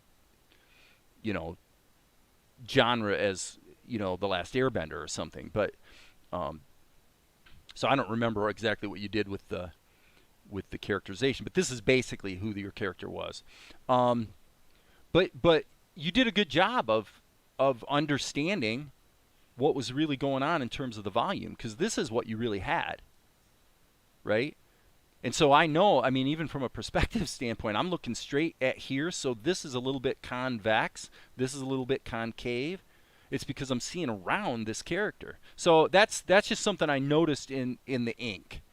The characters got flattened out to the point where they didn't look like they had that underlying 3D structure holding them together anymore. So so there's other things that that we could talk about, but I hope that helps. So okay, so and in this case, her nose, she has a turned up nose, and so let's just zoom in and I'll continue with what I'm talking about here.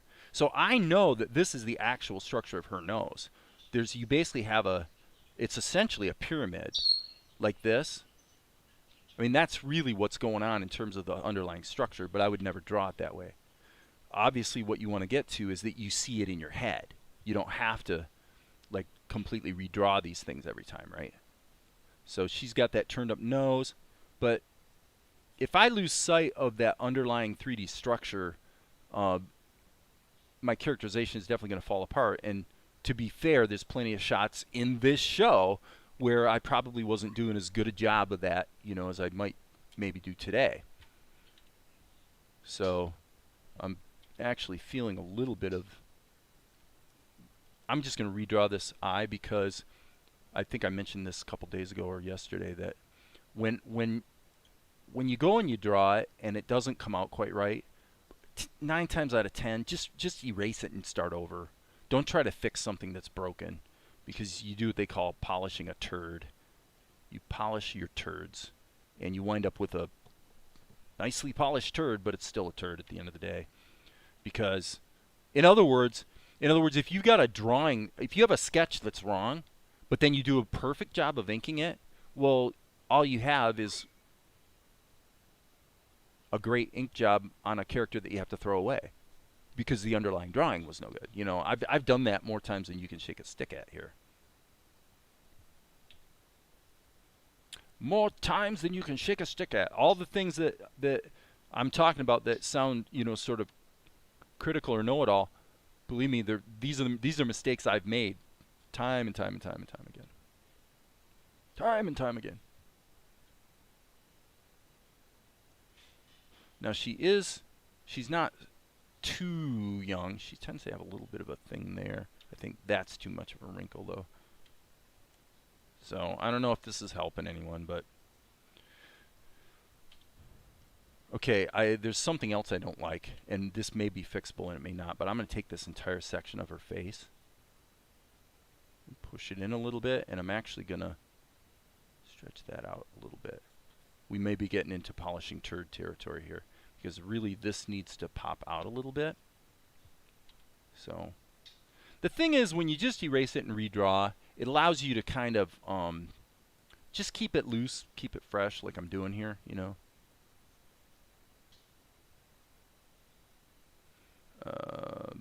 But again, same problem. She's a little off character there.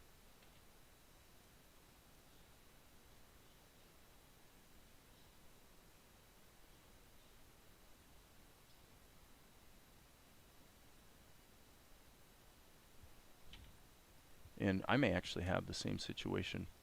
Yep, I got the same situation. You know what I'm going to do? I'm going to redraw her. Just not going to sit here and try to polish a turd. So I'm doing the same thing that I was just talking about. I'm thinking about the underlying structure. Her head is back here. And it's basically, yeah, see, the angle of her head really needs to be a little more up and down. Okay, so then she's got a little bit of those cheekbone things going on. Yeah, that's better. So these are kind of guidelines for the eye sockets, if you will. Will Salt and Light have a 5.1 mix? You basically probably not. Okay, so when on my feature films, the only time I've done 5.1 mixes actually was for theater presentation. When I had to create a digital print, actually, which has a very specific format for theatrical projection. In those cases, I've created a 5.1 mix, but really the 5.1 mix is essentially breaking the channels really into frequency bands, so that the subwoofer channel has just the frequencies below like 80 hertz or maybe 50, depending on the situation. But what you find in practice is if you're putting a show on, obviously like YouTube or Tubi or whatever your platform is, in many cases you're probably not going to be bothering with a 5.1 mix. Nothing wrong with it, and obviously they'll take it, and there may be platforms like Amazon Prime or Netflix that demand it. I'm not sure about those guys, but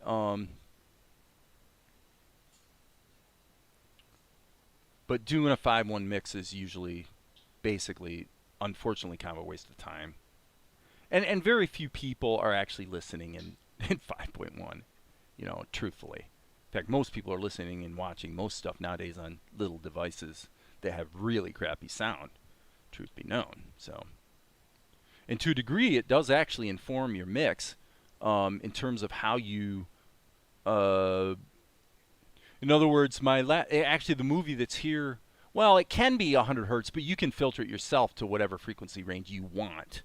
I tended to filter it a little bit tighter for theatrical production to really control it, because otherwise, especially if the theater doesn't have a great sound system, and a lot of times they let their equipment go a bit, what would happen is you get a more boxy or boomy sound,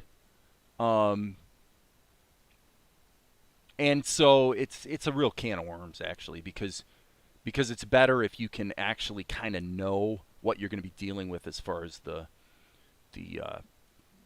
theater's sound system, how new are their projectors, yada yada yada. But what I was going to say is that the movie that's here on my channel, Clerical Errors, it's right there pinned on my YouTube channel. That movie what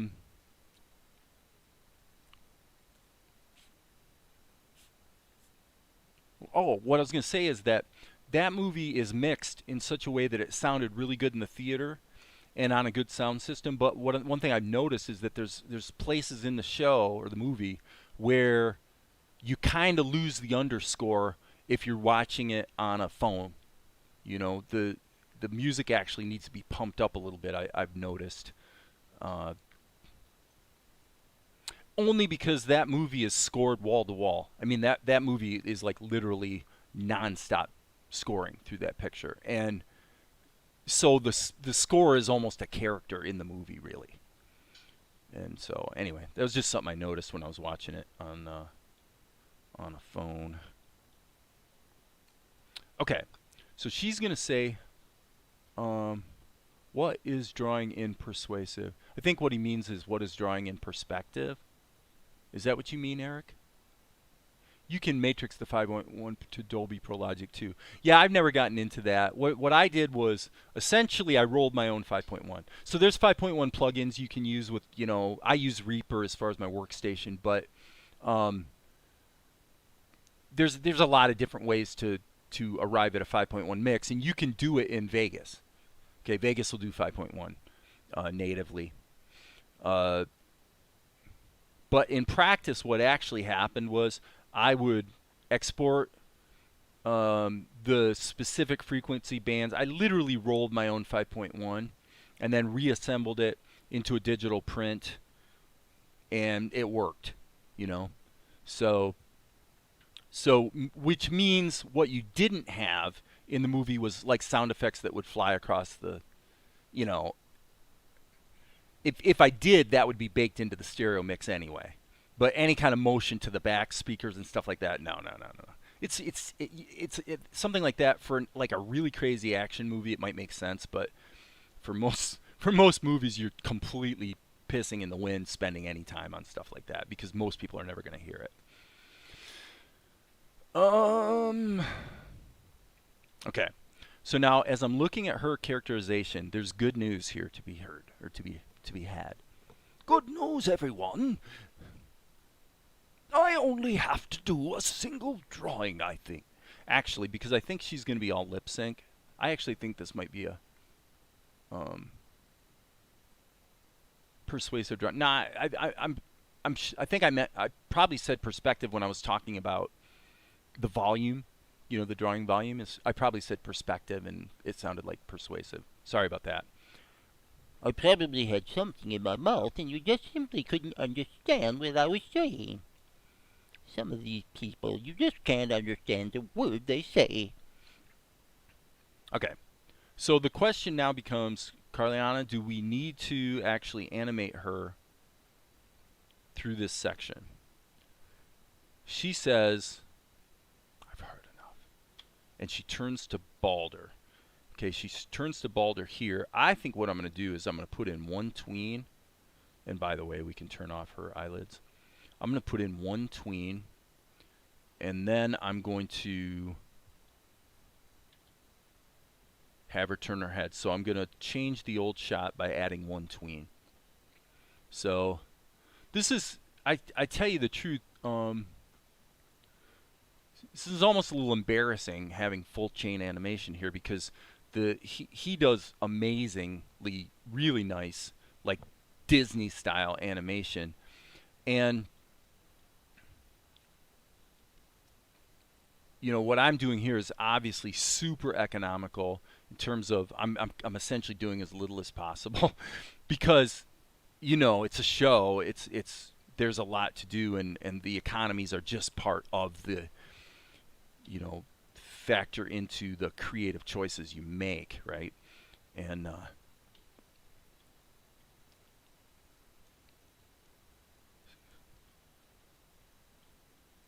so, but if you want to see, I will definitely say, if you guys want to see some really nice traditional, like 24 frames per second, I don't know, some of it might be 12, but um, animation, that guy right there, full chain animation, has some really good stuff on his channel.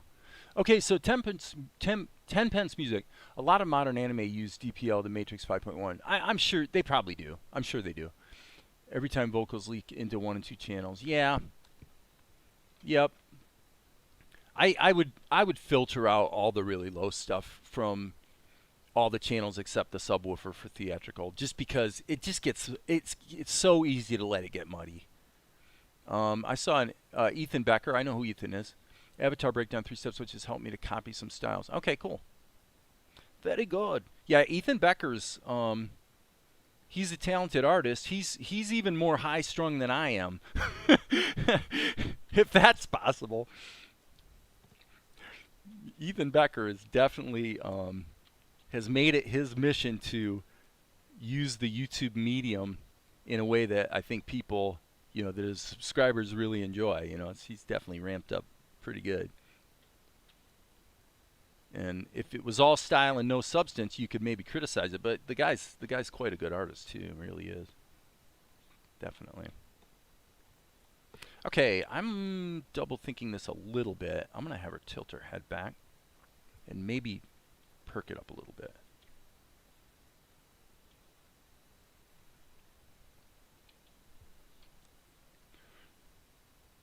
So as I said, I'm gonna have one tween to get me from this drawing to this drawing, I think. But I mean, as you can see, she doesn't really move her head that much. She just needs to turn it over to get Balder's attention. So now I'm gonna go back to structure. Okay, mouth.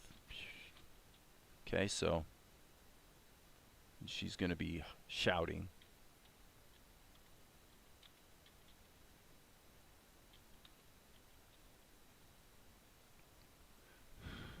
Okay, not too bad.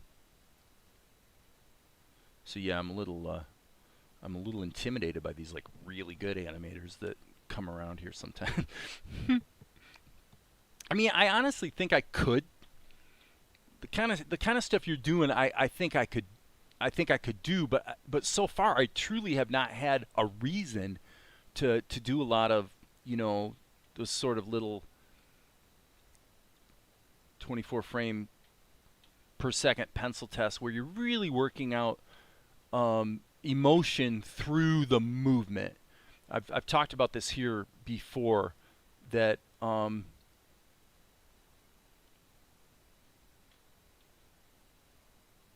leaning a lot more on my script, my voices, my score, actually, which should be very helpful in supporting what I'm trying to do,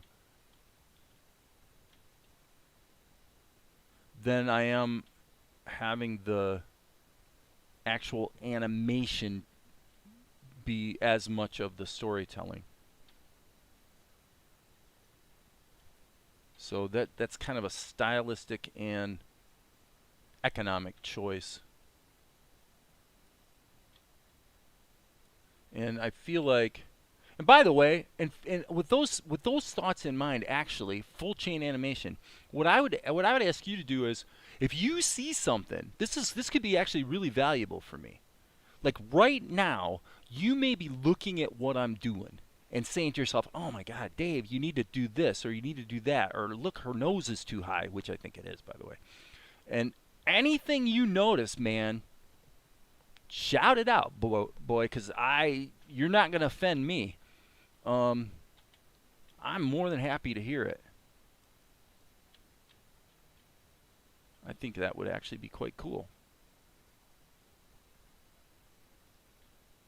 Okay, that's too high. Duh. So her bindu is actually about there. Okay, let me zoom out a bit. And she's going to very quickly turn her head. And so it's really debatable. I agree. I couldn't agree more. I agree with you. If you can engage your audience and hang in there and tell your story.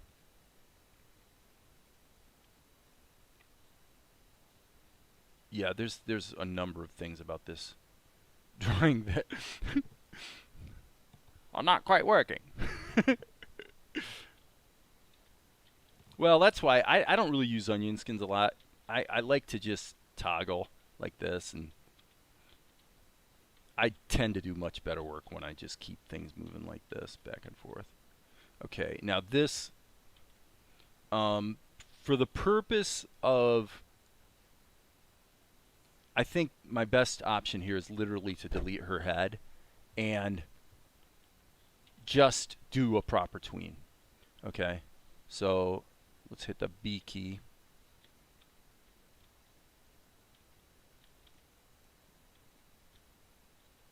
Okay, so I'm mapping the, and I really don't want to use the onion skins, so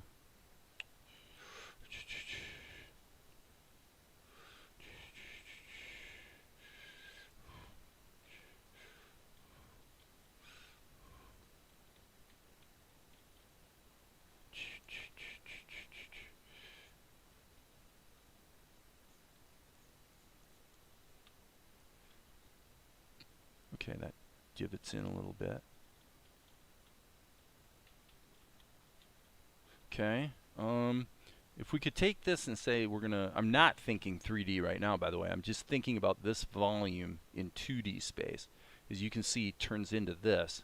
So that would suggest that basically I want to get something in between the two that's something like that. Okay, now her eye line is there. That seems to be pretty consistent. Her middle of her face is there, so we move it to there. We got the nose, boom. It's going to be right about there. Okay, I'm slightly favoring the initial position as opposed to the landing position, I would say.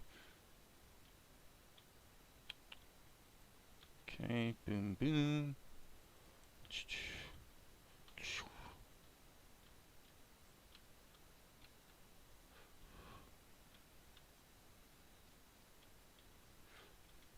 Okay, so now there's the bindu. It's going to be about there.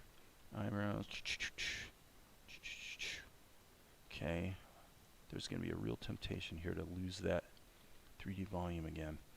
So I'm going to just say, there's that big bump in her cheekbone. All right, I'm looking at the, I'd be awkward for critique. I mean, I love stuff like Bird and Yang. It's hand drawn. I just tend to like it. Good. Good. That's what we like to hear.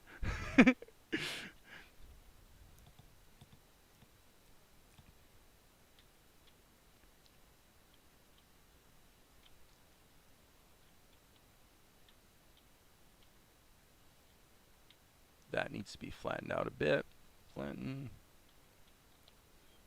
Well, and honestly, what I'm doing right now, as far as for me, is the hardest thing to do, which is take a character and literally rotate them around their axis in 3D space while maintaining their characterization and their volume is absolutely the hardest thing I ever do. You know, if you want to talk about action and things flying around and moving in a way that's kind of, you know, engaging to watch, that's easy for me. I have no problem with movement and storytelling through motion, even though I limit it here because of the nature of the type of show I'm trying to do. But man, as I say, trying to stay on character when you're doing that 3D head turn. I think I did a good job on it on that shot of Tianara that I did last week.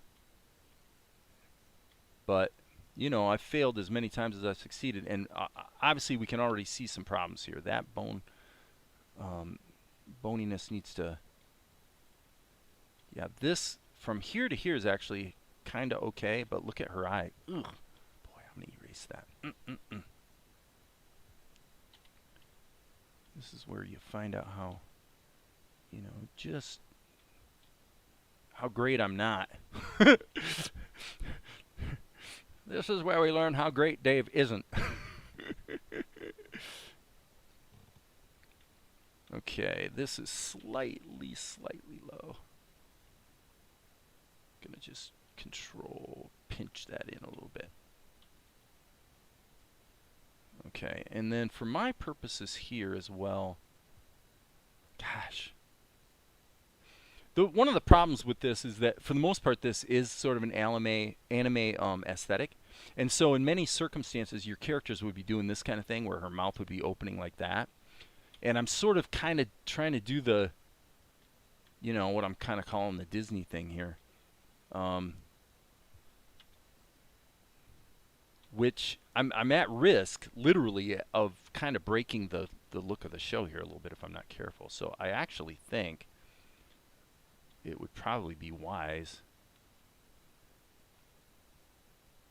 to... I think I probably should do it that way. She's going to basically just shout out her thing and then turn her head back to TNR, blah, blah, blah, like that. And again, I can see a loss of characterization here that's bugging me for sure.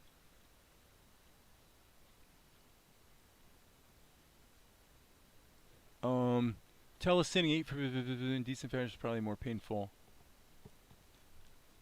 Well, I'll tell you, if you want to talk about telecine problems, go back to when I made my first movie and I had to shoot it at 60i and figure out some way to map 60i back to 24p in a way that's convincing. What you learn is you can actually make 60i look like 24p very convincingly most of the time, but the thing you never, ever, ever want to do is a slow pan at about this speed. Just a lateral pan, because the video winds up looking like this. Boom, junk, junk, junk. You get this judder in it that most of the time you won't see it, but if you do a slow pan, it becomes really painfully obvious. Yeah, well, that was back in the days when I couldn't afford a proper 24p camera, you know, and they really hadn't made their way down to the sort of consumer prosumer level yet. That would have been around 2008, I think.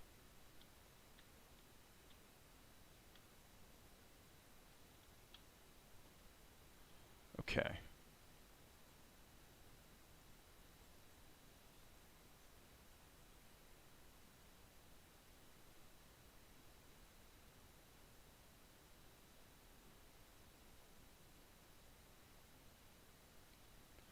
I'm kind of rebooting here a little bit. You know, if I was going to start from scratch here, what would I be doing? And I actually think I would be doing something like that. And I think that looks better. So, I'm going with it, baby. Yep, I'm chopping her face off. S key. Yeah,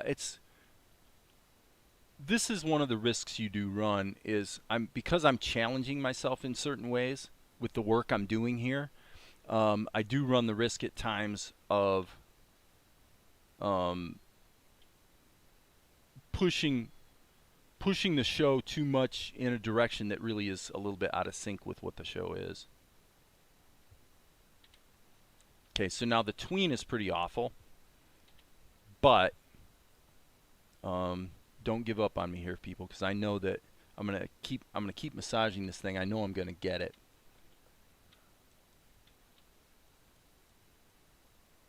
I know I'm gonna get it. But that profile feels better to me. I'm hearing some noise. What am I hearing?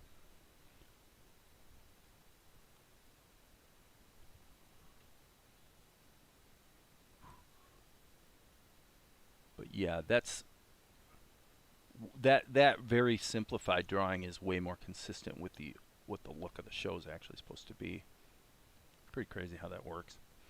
With palettes, just 25 and 50 frames. Well, exactly. That's right. Well, in fact, that's what back then. That's what people would do. Is they would, if they had the money, okay, and you were getting a like a Canon back then. What was the hot one? I can't remember. 5D.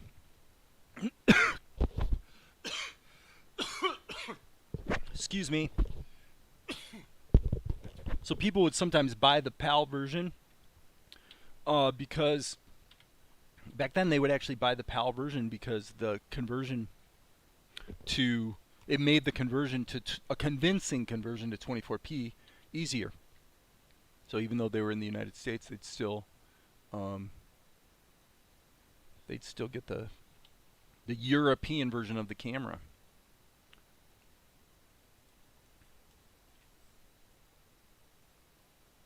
Crazy. I don't miss those days.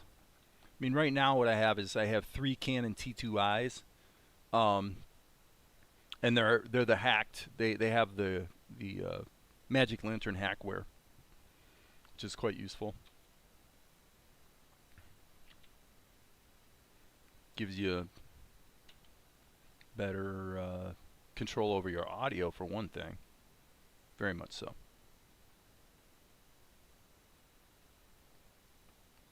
Okay. So let's just see. All right. So I guess we do want to kind of. Yeah, this is. I hate to keep like completely erasing things, but honestly, Dave, get your act together here, fella. Do you ever do any rotoscoping? Yeah, I've done some rotoscoping. Yep. For a while there, I thought it was going to be something I would do a lot of. And I found increasingly that it really wasn't actually that helpful most of the time.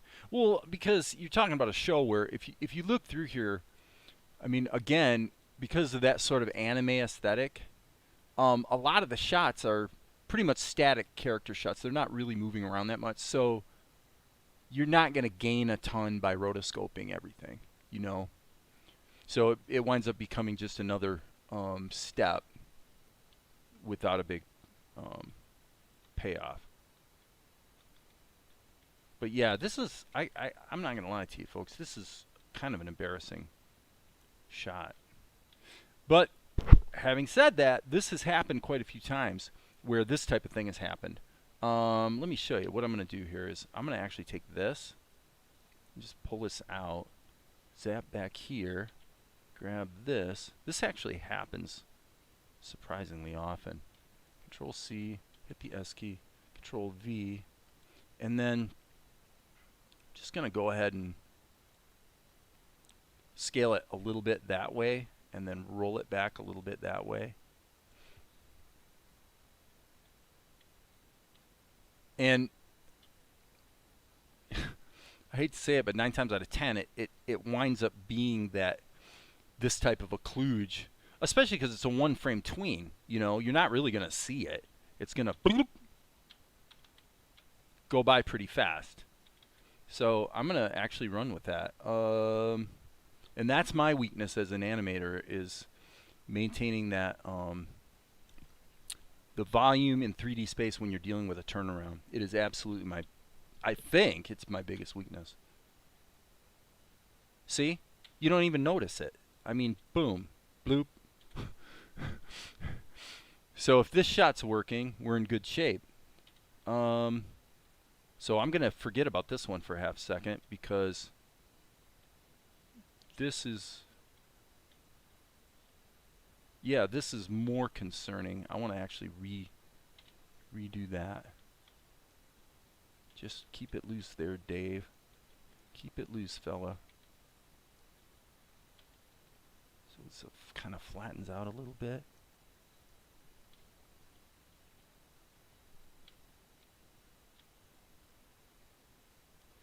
So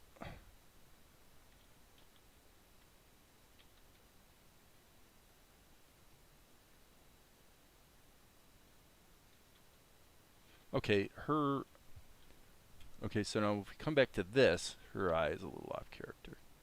Oops, that's not actually what I wanted to do. I think I wanted to just try shrinking it a bit. So, the advantage I do have is that I'm fairly tenacious.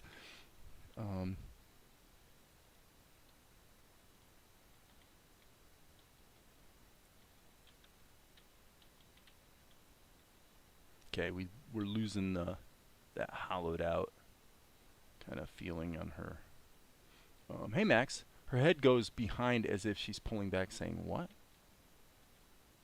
Well, that's kind of what's happening. Her reaction to Tianara is Tianara just said something essentially sympathetic towards the old blind man. Tianara says, she's discouraged, she says, but we have so much. And her mother's saying, I've heard enough. And then she calls Balder over and says, confine Tianara to the wagons. So she doesn't want any of this sissy pants softy stuff going on.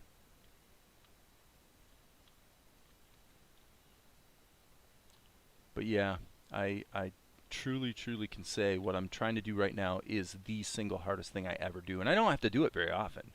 A turn in 3D space like this just doesn't come up that much. I mean, hell, if you were doing a show on Nickelodeon or something, you'd probably do everything in 3/4 view and rig your characters. It's a whole different thing, and it really spits on the kinds of skills that full chain animation has. Completely disregards his whole skill set, which is a little bit of an old school skill set, which is an amazing skill set. But the reality is, shows like that, like Wildcrats on PBS is one I always think of as an example of characters that are in 3/4 all the time. Well, of course, you got Family Guy and all that kind of stuff too. It's the same situation.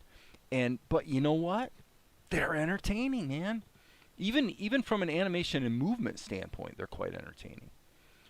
A lot of the industry, like over at the Disney Channel or PBS Kids and stuff, they've really got that down to a science quite nicely. I mean, they've learned how to really use the rigged 3/4 view and take it to some really impressive extremes. But yeah, I actually like what she's doing here. One could maybe argue that the mouse should come down just a little bit. Yes. And then you might be missing a little bit of that bagginess under the eyes. But basically, I think we're there. Okay, so now I need to get the ink and paint on this because what Max is saying actually is kind of what's supposed to happen. I kind of want her to go like this a little bit. But, no, you're right. You're right. Max, you're correct. I ran into the same thing when I was using Anime Studio Pro back in the day. Is what you wind up doing is you wind up doing a whole rig for the character in 3/4 view, and then you do a whole rig in front view, back view, 3/4 behind. So you wind up with like 5 rigs, and if you set it up right, you can just literally toggle between them. And even in what I'm trying to do right now, you could do this animation by literally toggling between, in this case, 2 or 3 completely independent rigs that you're just toggling between. It's a super cool thing. I mean, it's a different thing. It's not driven by drawing, except at the character design stage. At the character design stage, it's driven by drawing. But once you're into preparing to do your show, it's really about getting good static drawings and then setting up the rig correctly. And if you do that well, which of course we can do it for free, we can do it pretty well in OpenToonz actually. Not too bad. If you're really careful with how you do parenting, how you judiciously use the plastic tool, and how you use subscenes, you can do it. And then you can take a scene that you did in OpenToonz and you can literally drop it into another scene in OpenToonz, and it loads up as a subscene automatically. And so you can do a rigged approach in OpenToonz, no question about it. But if I had to do it, you put a gun to my head and say, Dave, you got to do a 100% rig approach, I'd be going for Blender. I'd be jumping to Blender, no question about it, because the rigging tools there are just exquisite. They're best of breed, you know, state of the art. Okay, so let's see what happens here. Yeah. Yeah, this is working, man. This is working. All right, so I'm going to hit the insert key, and now we got to do ink and paint. Am I going to keep going here? Man, I've been going for 2 hours, and holy smokes. 4:34. I don't know. I'm going to keep going. I'm kind of having fun. All right, so guys, we're doing ink and paint now. Now we're going to find out, is it really possible to take what I've done here and actually make it look pretty good? And by the way, Tom, where's Tom? Tom, you should be spanking me here, dude, because it looks like I gave her bare arms again. I made the same mistake as before. So I'm going to just really be quick about this. I'm going for that Alex Toth kind of thing. Very simple. Very crisp. Kind of minimalist. And this is actually the way I'm doing this, I'll be honest with you guys.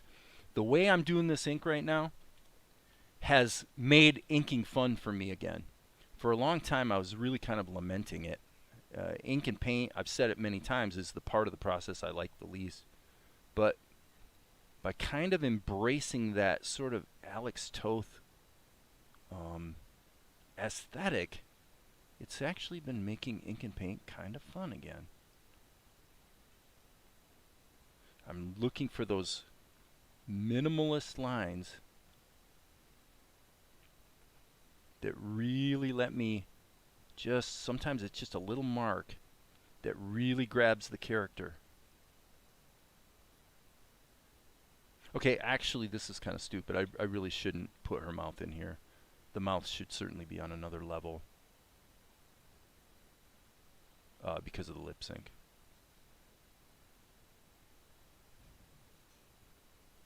Okay, this is a little iffy.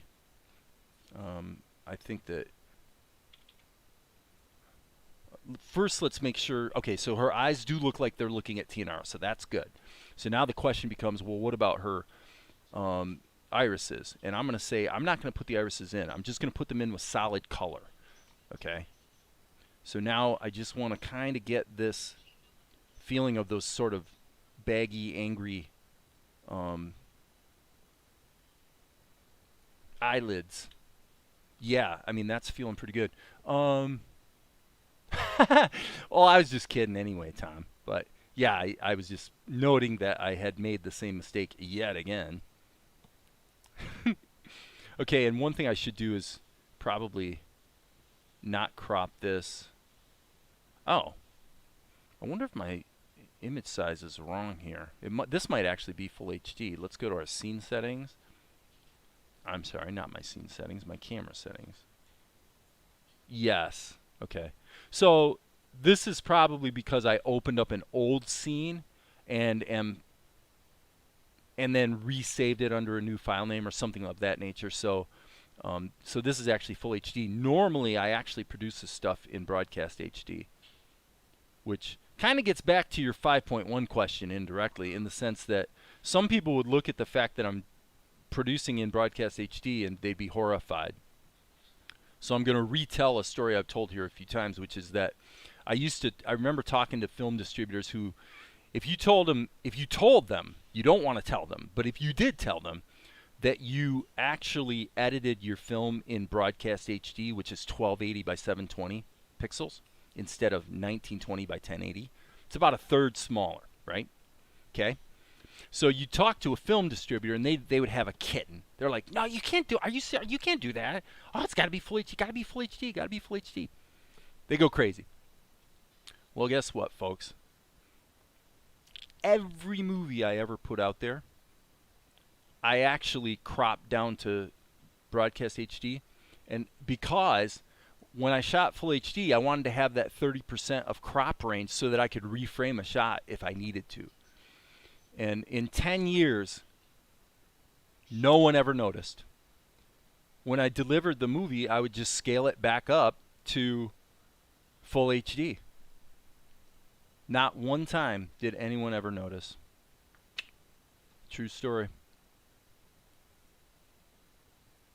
So, you can say I'm chimping, but the reality is, if it only matters if it matters. It's like DPI. DPI is always a funny topic. Most people that are working in the graphics industry literally don't understand what DPI even means. So they'll ask you, if someone asks you, hey, is that image 90 DPI or is that image 300 DPI? They just told you they have absolutely no idea what DPI even means. Because DPI is not a function of the pixels in the image at all. Now, it might be a function to a degree of the metadata baked into the image that tells it how to display on a certain device, but DPI is a function of the device that it's going to display on. It can never be endemic to the image itself. That literally makes no sense. The whole concept is senseless.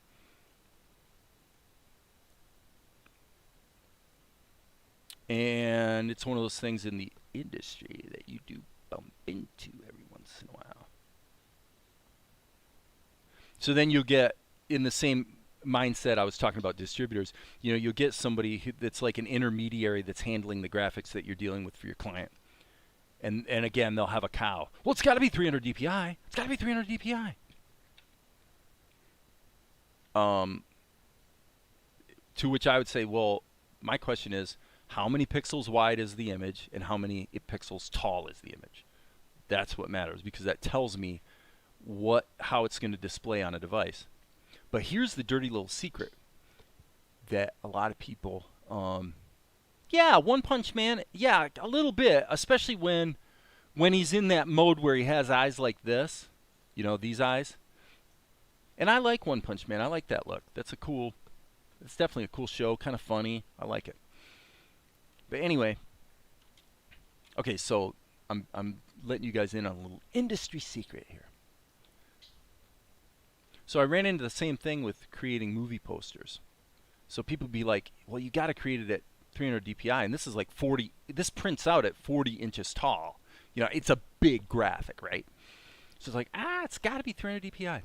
And what I found out was that when you look at a movie poster, it turns out that the weak link in the chain is your eyes. Because think about it. When you look at a movie poster, you're almost always, by definition, at least 5-6 feet away, and usually you're more like 10 or 20 feet away from the poster. Okay? So the only time the resolution of the image in the poster would really, really, really come into play is if you were this close to it, which you never, ever are. Okay? So what I found out was that if you create a movie poster and you put it on a computer screen, and you go ahead and display it at full size, but at 90 DPI, or even 72 DPI, which is your screen's resolution, if it looks good standing 5 feet away from the screen at 72 DPI, it's going to look to a human being identical, printed on paper, but scaled up to 300 DPI. So the intermediaries are all going to have a count and say, oh, that's terrible. It's going to be all blurry. You can't do that. Yeah, except every time I did it, and what happened was, again, nobody ever noticed. Looked great. So, understanding those types of things can save you a lot of grief. Because, it's really hard, even on this computer. This computer has 12 cores, man, and 62 gig of memory, and it struggles with an image that's, literally at 300 DPI. You're into tens of thousands of pixels in each dimension. It's a really big file. So, I don't know. I don't know if you guys find that interesting, but tales from the trenches, I guess. I find it a bit humorous. Only because usually the people that give you that kind of grief they're like these intermediary types who literally have no idea what they're talking about on most things. I hate to be that way, but if it wasn't, it's true. Let's face it, at the risk of offending one of you guys, if you're a film distributor, which I guarantee none of you are, but the reality is most film distributors are actually failed filmmakers. That's why they get into distribution, because they want to kind of be part of the industry. And nothing wrong with that. You need good distributors. I love my You know, I consider my film distributor to be a very dear friend. Um, I mean, he's one of the good ones because he trusts his technical people to do their job and know what they're doing. You know, so I don't know. When I tell these stories, I guess I do always run the risk of sort of offending someone. I don't mean to. I'm really such a sweetheart.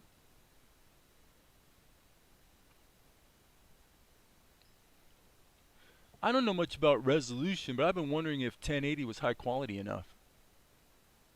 No, I've heard that Japanese anime is still done.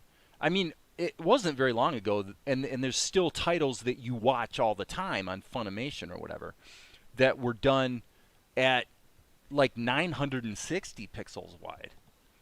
And you see it, and it's part of the aesthetic. Frankly, if you look at an anime, part of what makes a lot of animes look good is the fact that they're scaled up a little bit, and that just results in blurring. So it softens the ink lines a little bit. It's basically, that's what anti-aliasing is, if the truth be known. Now, it's not quite that simple if you get into things like, you know, deliberately upscaling higher than your final destination resolution, applying sharpening, and then scaling down again can give you a way to bring back the punch and the pop in your visuals, even though you're having to scale it up, which should blur it. Well, what you do is you scale it up even more, sharpen it, and then scale it back down again from there back to the middle level. And that tends to allow you to sort of salvage some resolution. To a degree, we talked about it, I think it was yesterday, maybe it was today, I don't know. But, you know, in Krita, when you're using like the liquify tool, or when you use the selection tool here, but do like a little stretch like this, all of a sudden it starts to soften and get blurred, which it has to. Because what's happening is, under the hood in the software, and I'll bet you maybe Tom can concur if he's still around, is that what's really happening is those pixels are getting mapped in essentially into a grid, and then what you're normally going to do is you've got to then, okay, so now I've got to take all those pixels that were mapped into a flat two-dimensional grid, and I've got to somehow remap them into a completely different space in 2 dimensions. Well, how do you do that?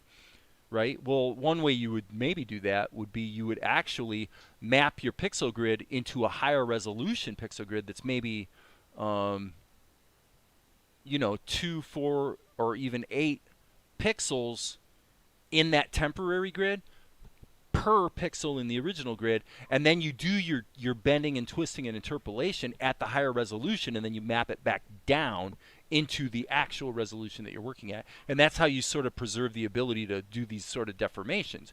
But the cost you pay for that is that it introduces a little bit of softness every single time you do the operation. So then you have to sort of compensate back against that by applying a little bit of sharpening on the imagery that you've deformed. And it works pretty well, you know. That looks really bad, by the way, what I just drew. I'm talking too much and I'm not paying attention to what I'm doing, so I probably better get back to drawing my nasty lady.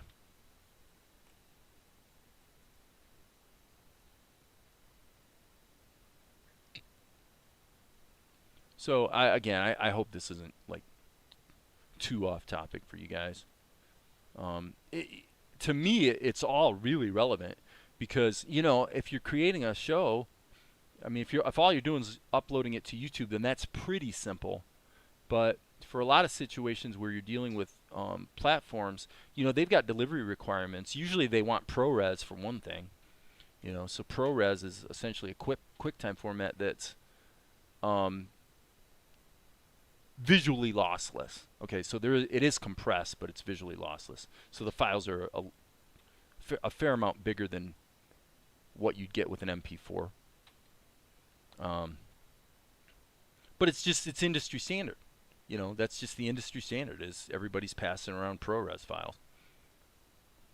So you sort of have to get comfortable with that stuff if you want to actually get serious about getting your content out there. Other than, again, if you're just releasing it on YouTube, which you can build a whole career, I believe, just releasing stuff on YouTube and keeping life simple. You know, there's nothing wrong with that. In fact, for a lot of people, I think it's well advised. All right, let's see what we have here. So is she moving at all? Yeah, a little bit. So we'll just kind of do this. Just trying to put these sort of hand-drawn changes in there just so it sort of keeps some life happening.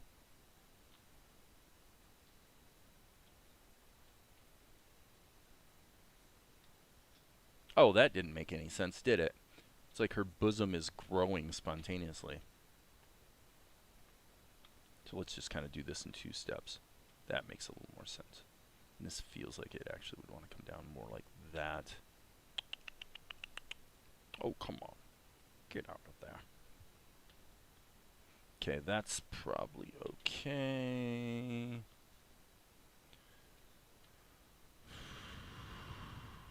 And this is a little problematic, but we'll address it here in a moment. Yeah, so what I'm seeing here is this actually looks kind of stupid. This doesn't make any sense compared to what I had in the earlier frames. So, again, when in doubt, keep it simple. Back to that Alex Toth kind of thing.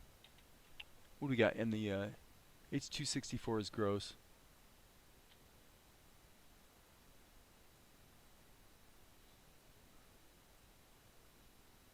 Yeah, those are not past 2 million. Some standard drawn at 72 dpi.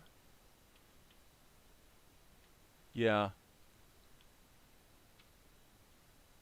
Well, I don't agree that H.264 is gross. You know, I will not agree with you on that. It's just a format, and the spec is so it's such a flexible spec that you can have H.264s that are gross, and you can have H.264s that look spectacular. You know, that's the nature of the format. So it just depends on, you know, your bit rate and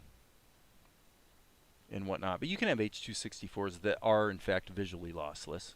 I mean, the actual videos that are generated natively on the Canon cameras are H.264. You know, so clearly it's a usable format.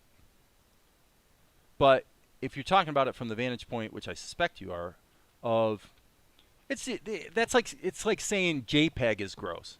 Well, yes, it is. If you look at the discrete cosine transfer compression artifacts, especially if you're at a compression level below, you know, 80%, then it definitely can get pretty ugly. But that's not really the fault of the format. That's the fault of the specific image that was compressed too much. And there's a time for that. You could take this show and you could actually run this as JPEG images, some of which are compressed at like 60%. Why? Well, because everything is moving on the screen so fast that you can't see the compression artifacts. So that's really an important point to remember with animation. It's important if you can see it. If you can't see it, that's why this tween doesn't matter much. I could really have gone crapola on this drawing right here, and it wouldn't have mattered much. Why? Well, because it's literally on the screen for 1 frame. You know? Boom. Here she goes. Whoop, there it goes.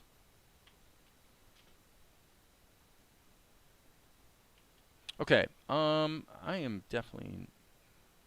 Yeah, like her nose grew. Dave, really, dude? Okay, but I can fix this. I think I can fix this with a judicious bit of wizardry. Which is to say, I'm going to grab this. Oops, I'm going to actually move this out here. In case you never thought about how to solve problems like this, this is something you might want to consider. Now I'm going to grab it again. And just move it down. That's better. Her nose was up too high on her head. And now this line is wrong. Well, I'm gonna have to quit soon because I can tell I'm actually starting to get impatient with the process, which usually means I need a break. But Carliana looks pretty good though. I think I actually did okay on this shot. Can you import layers from Photoshop and make them into levels? Yes, Max. In theory, in practice, it's horrible. In practice, it's almost useless. You can if you drag a PSD file onto OpenToonz or Tahoma, it'll give you the option to turn the layers into a sequence of images, or turn the layers into separate levels, or to bake the whole thing into a single flat image. Baking to flat seems to work pretty well. Importing into levels, as I recall, basically try it yourself. You'll see. I early in the process of creating this show, I thought that PSD actually might be a good intermediate format between Krita and OpenToonz. Of course, the clipboard functionality made that unnecessary. But yeah, I actually thought PSD was going to be a usable intermediate format, and that lasted about a day. About a day of testing and finding out, oh yeah, this doesn't like work at all. It's very sketchy, and obviously PSD is not actually an open format, so the developers have to deconstruct it, reverse engineer it, I should say, and it's a little hit and miss. So, but try it. For whatever application you're doing it, it might actually work okay. It might be fine. My experience has been pretty negative. Okay, I think with that I'm going to quit because, yeah, 2.5 hours. I was planning on going an hour or an hour and a half, and I kind of got into it, and I'm having fun. I think the shot's looking okay. Appreciate everybody being here, and I hope I haven't bored you or given you too much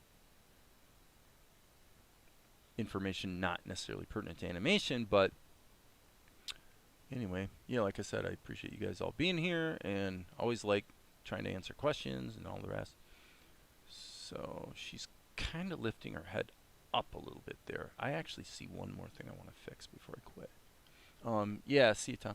I want to actually take this line, and there we go. That's Carliana. Yes. Oh my gosh, that looks like her. That actually looks like her. I'm liking it. I'll quit while I'm ahead. Okay, so with that, I will say, guys, thanks, Full Chain Animation. I appreciate it. It's like I told you on Darren's live stream. I'm keeping an eye on you, dude. I like what you're doing, man. I like your work. So with that, I will sign off and say, as I always do, there will be more.